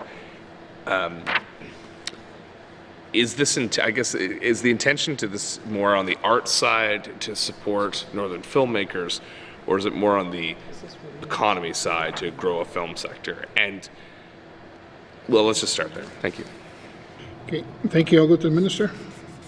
Thank you very much, Mr. Chair. Mr. Chair, it really certainly does fulfill both. Certainly the drive and putting that much money into it is an economic driver, but it also supports local artists. And it's an incredible mentorship opportunity. I had the great joy of going recently out onto one of these film sets and was absolutely tickled to see that there was multiple staff members who had grown up in the territory and who'd come back to mentor other people within the industry who were working on the film set as well. And so it was really neat to have this cohort of Northerners kind of come full circle and come together to prop up the industry. Thank you, Mr. Chair. Thank you. I'll go to the member from Range Lake. Thank you, Mr. Chair. And that sounds like a great experience. I was had an experience with U.S. film production in my previous employment in Mr. Chair, your community of Detta, and it was really significant to see how much opportunity it brought to the community, and to see the late Chief Eddie Sangris shake Hilary Swank's hand was really exciting as well. So this can really bring Northerners, or bring the North to Hollywood, or to that larger film industry, and bring, of course, the film industry here locally. The issue is this rebate is like, no one's going to complain about it because it's good that it's there. It's very, very small. And if you're looking to build an industry around a rebate program, which basically every jurisdiction does, the reason they film in European countries, small European countries, like, why are productions setting up there? It's because of how their film rebates are structured. This could be an area that we could attract a lot more, or more productions to, and also support local filmmakers as well if we expanded this program. But it's going to take a significant amount of expansion, not 1 million or 1.5 million, but tens of millions, if we want to take it seriously and really grow out an industry here. Is there any possibility or long-term planning? Obviously, we have fiscal challenges we need to address, but we also have economic challenges we need to address, and a lot of jobs in the private sector that are leaving the territory with the closure of the mines, and not a lot to replace them. So the good stuff about this is, again, the ×9 multiplier for every dollar we put into this, but also the sustainable jobs it creates as long as the funding's there. It is very much a, if you fund it, they will come kind of model. So as we try to pivot into a future, an increasingly uncertain future, is a more robust film rebate program that can attract larger productions, support more local productions, and grow a film industry in the hub communities, part of the department's long-term thinking. Thank you. Thank you. I'll go to the minister. Thank you very much, Mr. Chair. Well, Mr. Chair, I'm not shy to ask for money, that's for sure, and I'm sure my cabinet colleagues would confirm that. In my short time as Minister of ITI, we've managed to take this fund from $100,000 to $500,000, and now this year to $1 million. And so we're seeing a continued significant amount of investment in it, acknowledging that the benefits are huge, and not just for the North Slave region, but for the whole territory. Through a Canmore investment, we were able to work with a location scout who traveled the territory and actually created a bank of photographs and video of communities and areas across the territory. By the way, loves Frank Channel Bridge, does not want to see it replaced, but had to let him down gently. But the my point, Mr. Chair, is that this really is a great opportunity for the territory, and I just want to thank my cabinet colleagues for the support in increasing this fund to an entire $1 million. We will continue to, of course, track the success of this program. And I'm glad that the member brought up the film sets that he's had the opportunity to be on as well, and we continue to see those in the territory. They continue to make the North a destination for the world, and we'll continue to grow that fund as best we can, and we'll continue to capitalize on our small fund as best as we can, but $1 million is a big deal as well. Thank you. Thank you. I'm going to go to the member from Range Lake. Thank you for that. I want to move on, but I will point out I have spoken to filmmakers who have left the territory because this funding is just not enough to continue them to pursue their career in the industry. So there is a limit to how effective it is. But if it keeps growing, then yeah, maybe we can develop our own cottage industry like what they've done in or they did for a while. It's different now, but like in Saskatchewan, which isn't known for its robust film studios and things like that, but they had a lot of activity just because of their rebate system. Moving to just the general function, I know it's easier to follow the line items, but going to the trade part of this activity. Obviously, trade is what we're talking about almost every day, incessantly, relentlessly.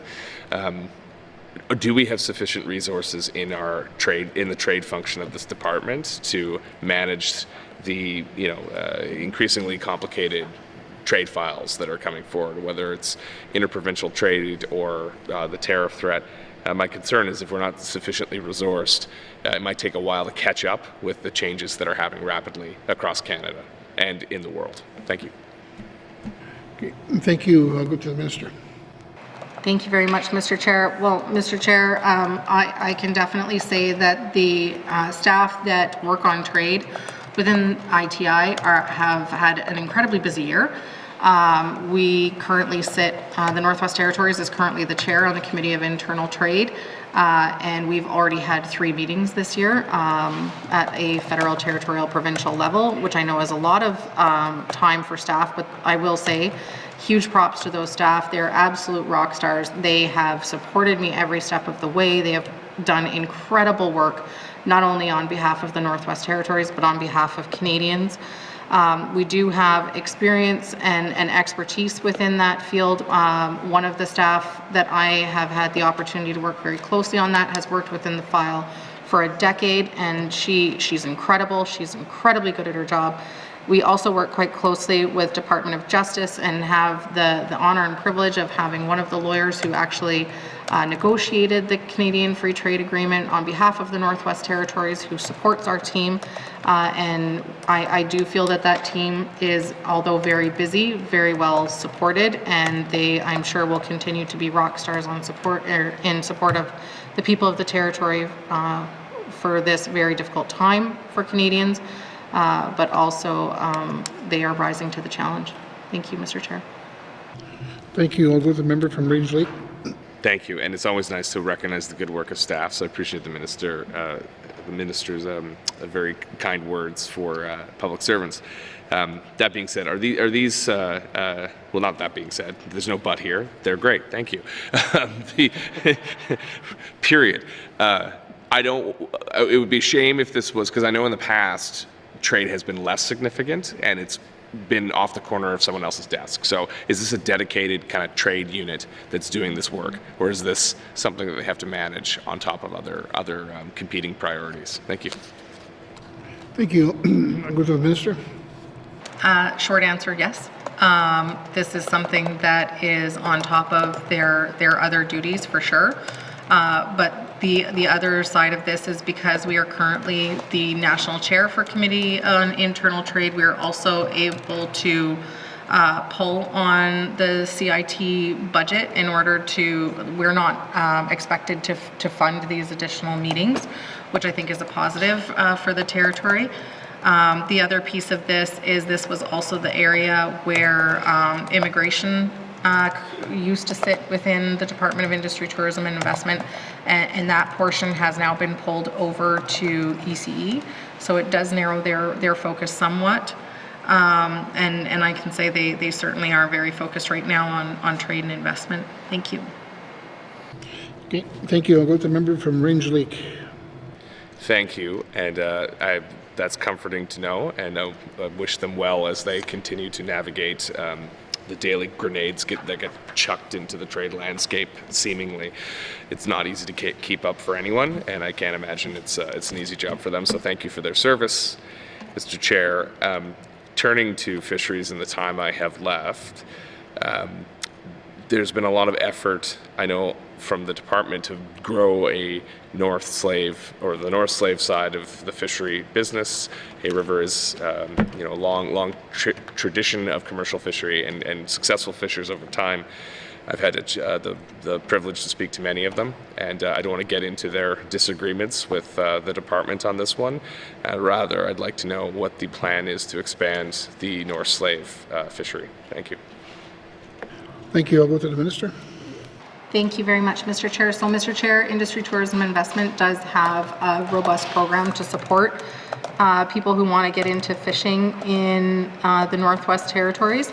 That they are able to support with equipment that people might need. And then in addition to that, Education, Culture, and Employment also does have a wage subsidy program if fishers are wanting to hire deckhands. And so there's a training component there as well, and able to kind of do some succession planning for future fishers. Industry, Tourism, and Investment has also been investing in winter fishery to make it more of a year-round sector as well, and because traditionally has been looked at as more of a summertime program. And then in addition to that, ITI also provides incentives to fishers who are doing kind of the most catch throughout the territory. And currently for this year, we're looking at different options and programs for the byproducts of fish in the territory. So an example of that is fertilizer, for example, using fish byproduct as well. Thank you, Mr. Chair. Okay, thank you. I'm going to go on to the next member on my list is the member from Yellowknife North. Thank you, Mr. Chair. So first, I just wanted to say that I am actually quite pleased overall with the ITI budget, and I find that in this budget there are some of the more hopeful and shining lights of us making concerted new efforts to achieve the priorities in our mandate.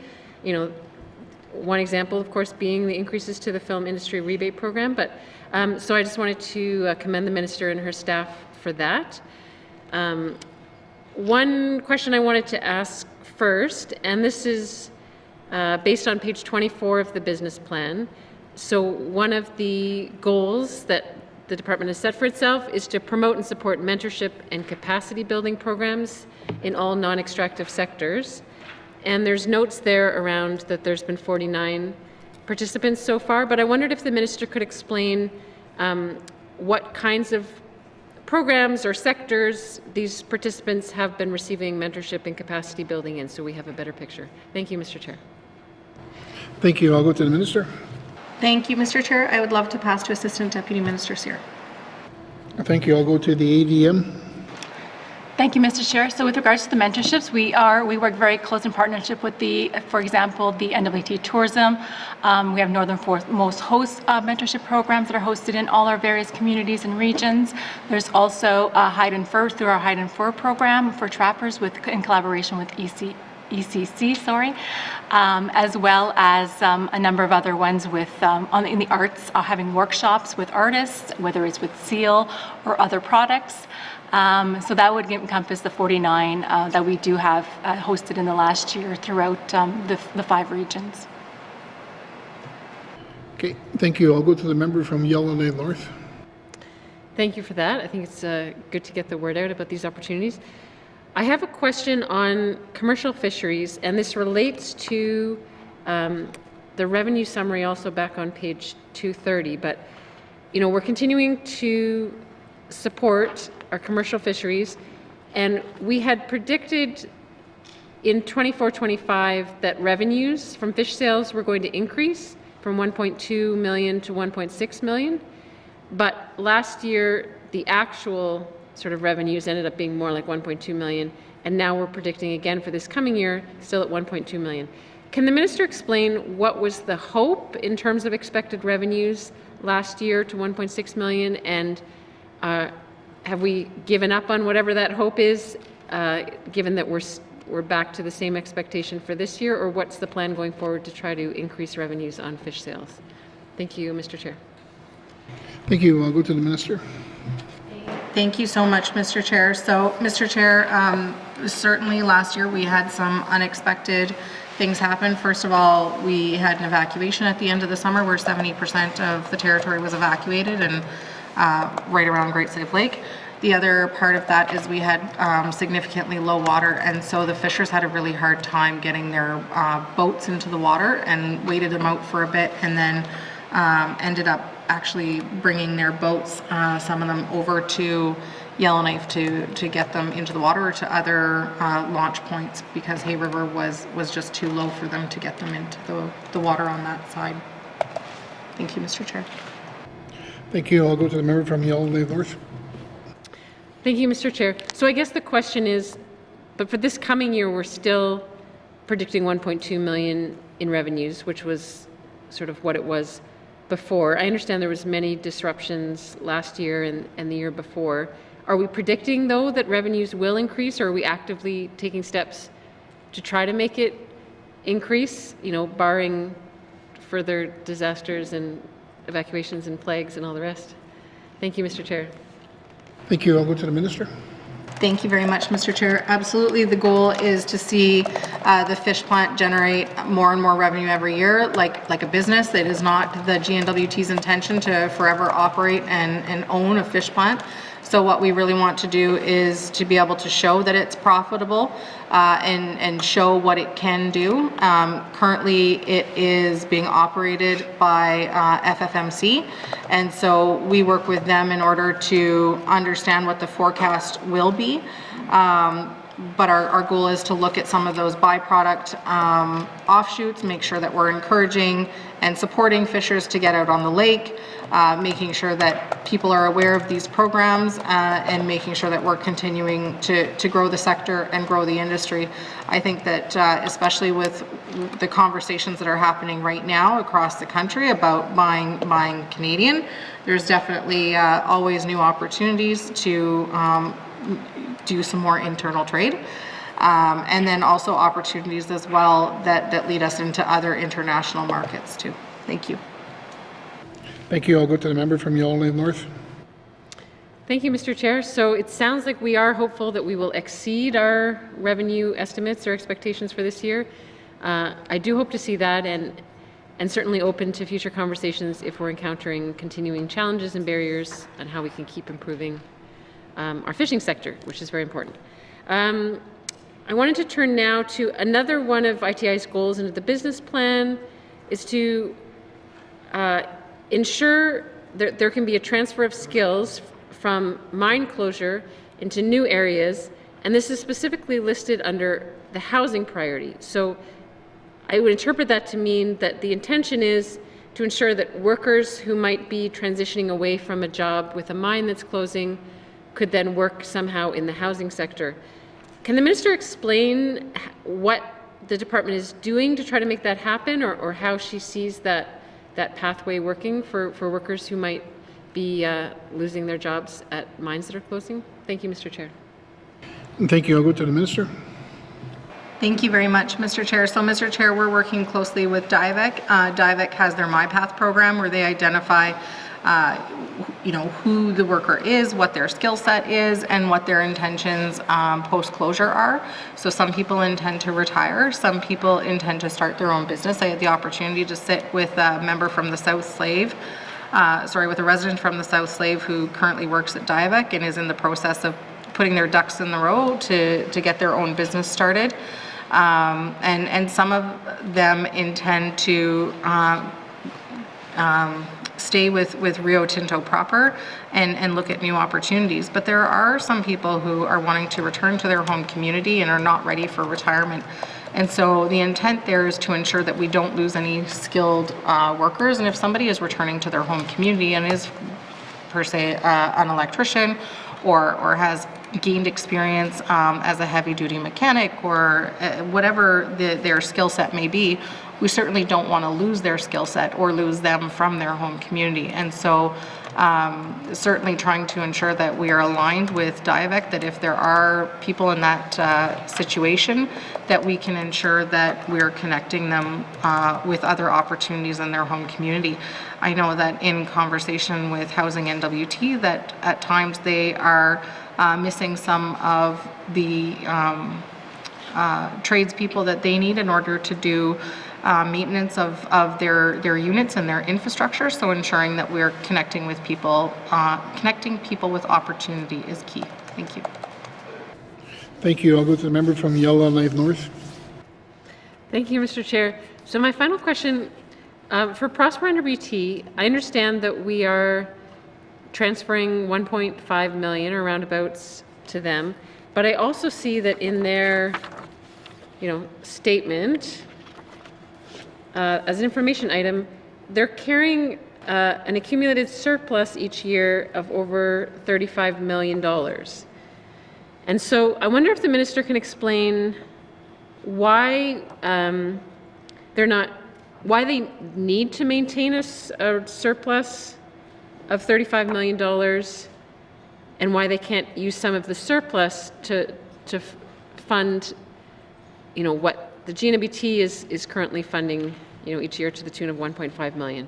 Thank you, Mr. Chair. Thank you. I'll go to the minister. Thank you very much, Mr. Chair. And Mr. Chair, I cannot explain to you how much I'm wishing that Prosper NWT was now sitting next to me. But, Mr. Chair, and I'm going to very uneloquently describe this, but essentially those are their investments into loans. And so it's not cold hard cash, so to say, sitting there in their bank accounts not doing anything. Their role is to continuously invest dollars in northern businesses and to grow those businesses. And so it's not a bank account with $35 million sitting there. Thank you, Mr. Chair. Okay, thank you. I'll go to the member from Yellowknife North. Thanks for that explanation. Nothing further. Thank you. Thank you. Next on my list I have is the member from Montfrey. Okay, thank you, Mr. Chair. Community futures for this fiscal year. I know it's to help business development or corporation. That's what it says. So, do you think that's enough, or it's? I think. Well, for me, I don't think that's enough.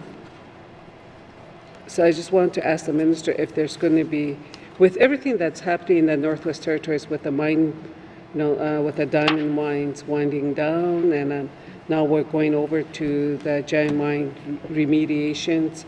So I know there's going to be a lot of those activities happening, and I'm sure there's other development corporation, they might want to, for their own businesses, might want to pursue that, but this Community Futures program that I see here in the budget, it's not enough. I don't think it's enough. So is there going to be an increase in this budget? Thank you. I'll go to the minister. Thank you very much, Mr. Chair. So, Mr. Chair, we've got the SEED funding program, which is a grant program and affords grants to people who are looking to invest in business ventures through ITI. We also have Community Futures. Now, Community Futures is a loan type program. And then outside of ITI in Prosper NWT, which is now Arm's Length, we also have a loan type program there. And they also do have some grants, like for example, their digital investment piece is through grants. So there isn't an intent in this budget to increase the amount going to Community Futures, but all that to say there are different options depending on what people are looking to do. And then the other piece that I think is really crucial here is we are in the middle of doing a review of our Community Futures program, because as I laid out, there are different programs and there are some programs that have overlap, and then my concern is potentially gaps in some spaces, and as far as not just the funding that's provided, but also the supports that are provided. So we're doing a review of our Community Futures program, and that will give us also some recommendations as to how to improve the program, like the member is speaking to. Thank you. I'll go to the member from Monthly. Okay, thank you. If the minister can elaborate Sustainable Canadian Agricultural Partnership, if she can elaborate a little bit on that. Thank you. Thank you. I'll go to the minister. Thank you very much, Mr. Chair. So that's the SCAP funding is agriculture funding. It was afforded to ITI by the federal government, and that funding is for different agriculture projects across the territory on an application based. It is very well tapped into. I believe by October it was already 76% allocated for the year, so it is a very popular program in the territory. And some people end up using it for equipment. Some people, I believe, use it for mentorship opportunity or training rather. And so it has a fairly diverse range of what people can use it for. It's also been used for community gardens as well. Thank you. Thank you. I'll go to the member from Monthly. Okay, thank you. Yes, that's about it for this section. Thank you. Okay, thank you. Is there any further questions from members? Okay, seeing no further questions, please turn to page 238. Industry, Tourism and Investment, Economic Diversification and Business Support Operation Expenditure Summary, 2025-2026, main estimates, $20,435,000. Does committee agree? Okay, thank you. Committee will take a 5-minute break. We will continue on.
Okay, committee, we'll continue on.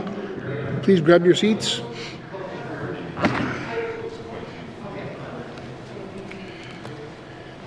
Thank you. Moving on to minerals and petroleum resources. Order. Hear from the boss. Thank you. Moving on to minerals and petroleum resources, beginning on page 243, with information items on page 246. Are there any questions?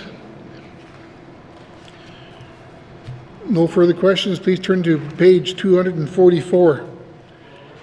Industry, tourism and investment, minerals and petroleum resources operational expenditure summary, 2025-2026 main estimates, $16,751,000. Does committee agree? Thank you. Moving on to tourism and parks and beginning on page 247 with information items on page 251. Are there any questions? No further questions. Please turn to page 248. Industry, tourism and investment, tourism and parks, operation expenditure summary, 2025-2026. I'm sorry. Ms. Reed, okay. Did she have a hand? Okay, I'm sorry. I didn't see your hand. Do you have questions going back to parks on page 251? I was just on a roll. We're good? Okay. Will the member from Graceleaf? Thank you, Mr. Chair. I'm so sorry. And I thought I was from Frame Lake for a second.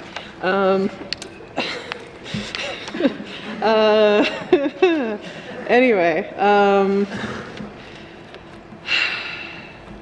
I know at some point in the business plan, I'm sorry I do not have the page in front of me, that under the tourism and parks activity, we speak about public safety and the fact that there are a high number of incidents here. Thank you to myself for finding it. 131 incidents have been reported in parks in the NWT since April 2024. So I'd say probably about an 8-month period before these business plans updates were printed.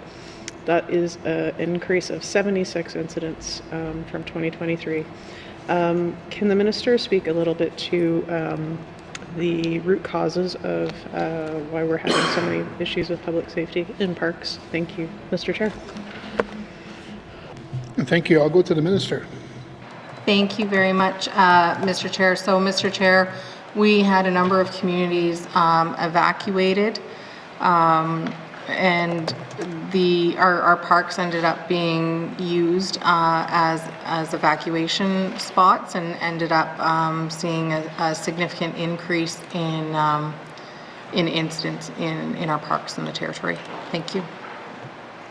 Thank you. I'll go to the member from Graceleaf. Thank you, Mr. Chair. So it sounds then that this particular measure and target might resolve itself if all deities willing, we don't have any evacuations this year. So is there any kind of plan here? What kind of approach is the department taking? Thank you. Thank you. I'll go to the minister. Thank you very much, Mr. Chair. So what was done was we worked with communities to hire security for the parks in order to further support park users that were there because of evacuation. So we will continue working with MACA and with Indigenous governments should the need arise. Thank you. Okay. Thank you. I'll go to the member from Graceleaf.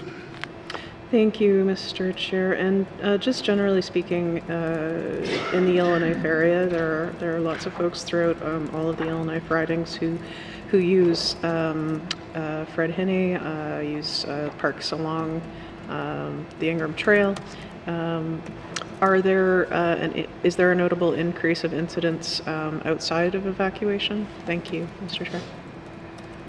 Thank you. I'll go to the minister. No, Mr. Chair. Okay, thank you. I'll go to the member from Great Slave. Thank you, Mr. Chair. That's really good to hear, and I appreciate that. I just know that when I was young and when the minister was young, I'm sure we both did quite a bunch of partying at the wonderful territorial parks. So, even though she might not want me to talk about that, but you know, making sure everybody is safe and enjoying those spaces is really important to me and our residents. So, thanks for that. I'll leave it there. Thank you. Any other members that have questions? Oh, member from the Decho. On parks, thank you, Mr. Chair. How is the department better promoting its parks for residents outside of the Northwest Territories? Thank you. Thank you. I'll go to the minister. Thank you very much, Mr. Chair. We have an excellent relationship with Tourism NWT, who does wonderful work. We also have, and I should toot their horn a little bit, they've done a tremendous amount of work promoting even on things like Good Morning America. And as soon as they have done that work, we've seen access to our tourism operators shoot through the roof, and some of those people, of course, are using our parks. We also have a tremendous amount of marketing on social media. We also have information in visitor centers in other jurisdictions. And a great way to also promote it is to ensure that people are having a great experience when they travel to the territory and they tell their friends. Thank you. Thank you. I'll go to the member from the Decho. Thank you, Mr. Chair. Community visitor information centers.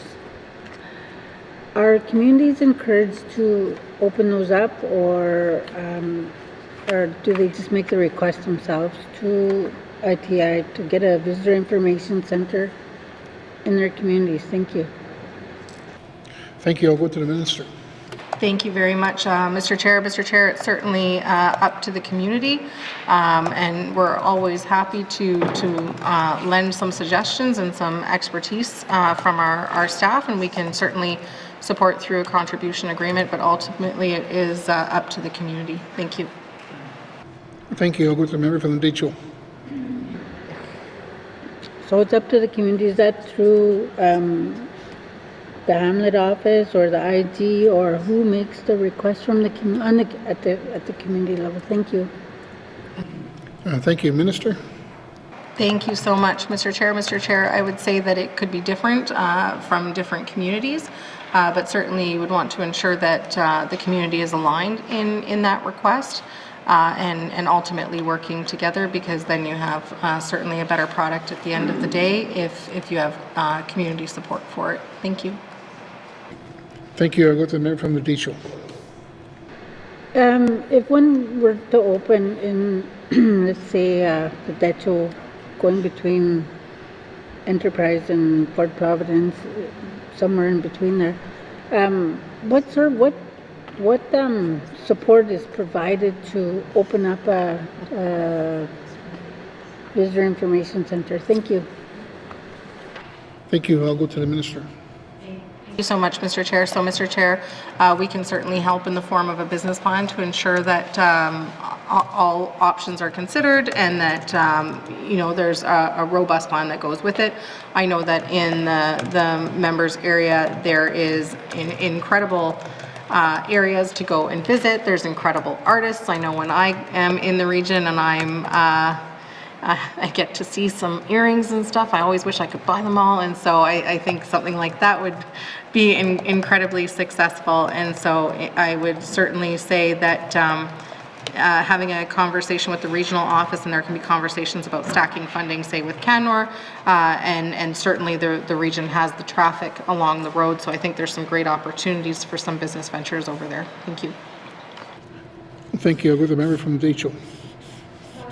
Thank you, Mr. Chair. That's it for me. I just wanted to make sure that if we could get one maybe around Big Rivers or somewhere along the way where local artisans too can display their stuff and people can get information about the good things that are happening at that show.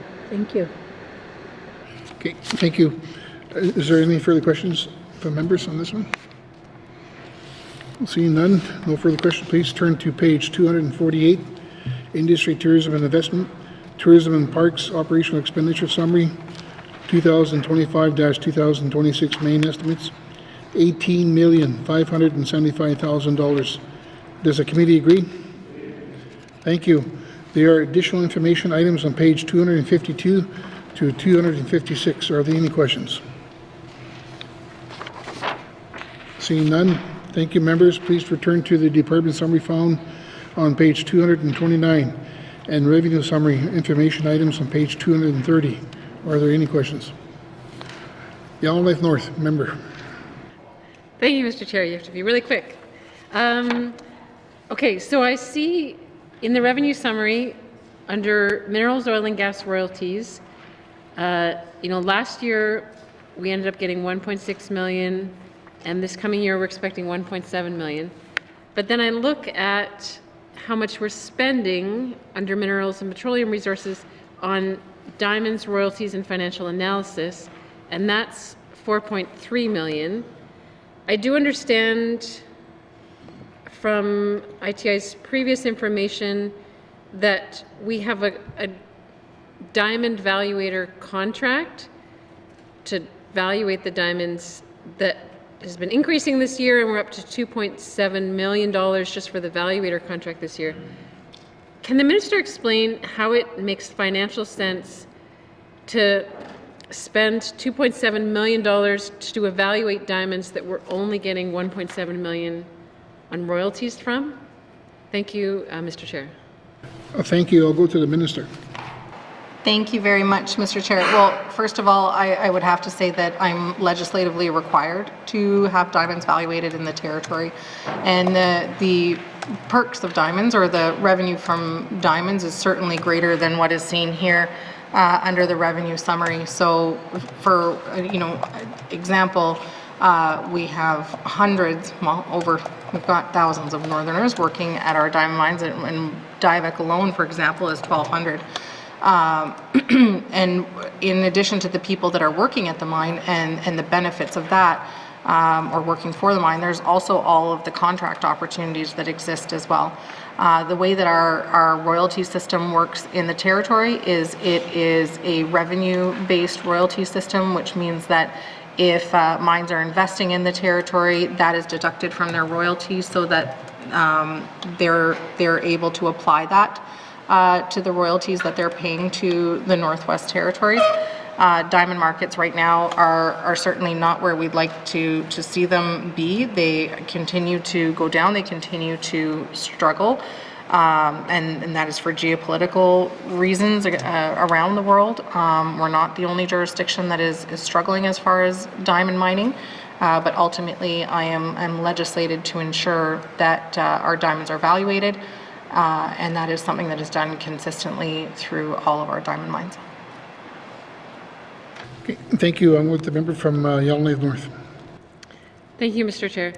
I do certainly understand that there are many other kinds of benefits that come from diamond mines besides royalties themselves.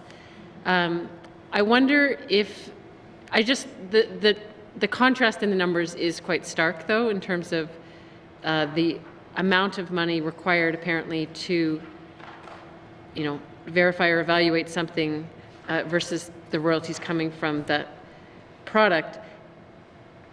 Are there any ways that the minister has explored to try to find cost efficiencies or savings? Is there a, less fancy version of diamond valuation?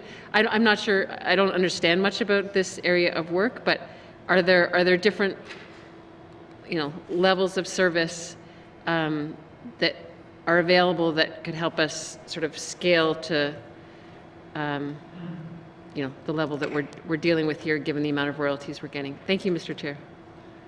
Thank you. I'll go to the minister. Thank you very much, Mr. Chair. So we're certainly always making sure that we're getting the best bang for our buck. This was an RFP that was recently awarded, and so certainly still going through that process on a regular basis. And so this contract was recently awarded and went through our procurement processes. And it's worth noting too that this is certainly not the norm. You know, our royalties over the last 10 years have looked as wonderful as $62 million, and then unfortunately this year it's far lower. I certainly hope that diamond commodities will turn around, but that's not something that is predicted in the next little while here. But we certainly are constantly looking forward to making sure that we are getting the best bang for our buck, and ultimately, I've lost my train of thought there. Yes, the answer to the member's question is yes. We are always looking to get the biggest bang for our buck. Thank you. Okay, thank you. I'll go to the member from Yellowknife North. Thank you, Mr. Chair. I guess my final question on that is there much competition in this sector of diamond valuators? Do we have, various firms that are bidding on this kind of a contract, or are we kind of stuck with just one option in this case? Thank you, Mr. Chair. Thank you. I'll go to the minister. Thank you very much, Mr. Chair. Mr. Chair, it's a very specialized expertise. These are people who, look at they're very skilled at their work. They travel far and wide to come to the north to do this work. And so certainly when we put out RFPs, we're looking at multiple companies. Unfortunately, like many businesses, our costs do keep going up. We have had requests from diamond mines to increase their valuations, and what that ends up doing is increasing ultimately their paydays in order to make sure that they continue working on their cash flow at a difficult time for diamond mines.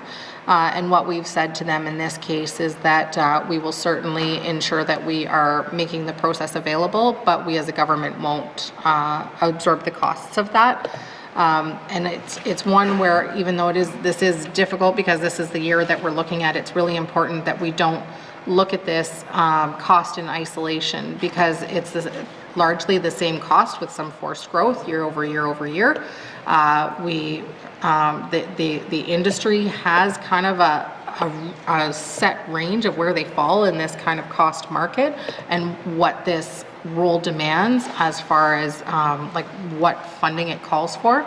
But it's really important that we consider the revenues over the lifespan when that contract is over the lifespan as well. And unfortunately, with commodities like this, there are amazing years, there are not so great years, and we're in a not so great year. Thank you. Okay, thank you.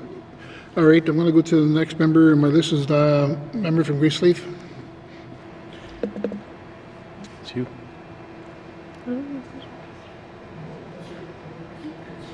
My apologies. Okay, there's no further questions. Seeing none. Seeing no further questions, committee, I will now call the departmental summary, industry, tourism, investment, operational expenditure, total department 2024-2026, main estimate $66,004,000. Does committee agree? Thank you, Minister, and thank you to the witnesses for appearing before us. Sergeant Arms, please escort the witnesses from the chambers. Committee, what is the wish of the committee from a member from the Nunavut-Bootleek? Thank you, Mr. Chair. Mr. Chair, I move the chair rise and report progress. Thank you. The motion is in order. The motion is non-debatable. All those in favor? All those opposed? Thank you. Motion carried. I will now rise and report progress. Thank you.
a ghost of Christmas past. Member from Tune-a-Day-Willity. Mr. Speaker, your committee has been considering table documents 275-20, brackets 1. And Mr. Speaker, I move that the report of the committee of the whole will be concurred with. Thank you, Mr. Speaker. Thank you, member from Tune-a-Day-Willity. I have a seconder. I'm going to pick on my friend from Hay River South today. All those in favor? Opposed? Abstentions? None. Motion carried. Approach committee of the whole, reports committee of the whole. Orders of the day, Mr. Clerk. Thank you, Mr. Speaker. The Standing Committee on Accountability and Oversight will meet at Rise of House. Orders of the day for Tuesday, March 11th, 2025 at 1:30 p.m.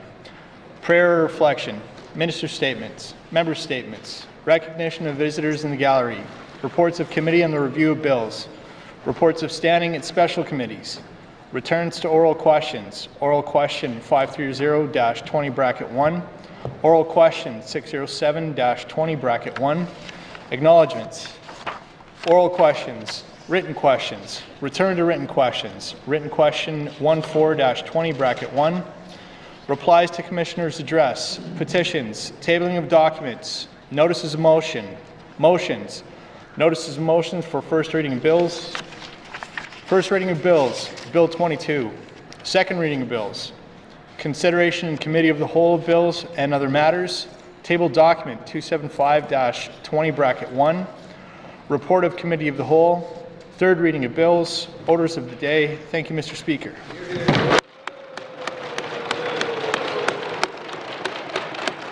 Done good.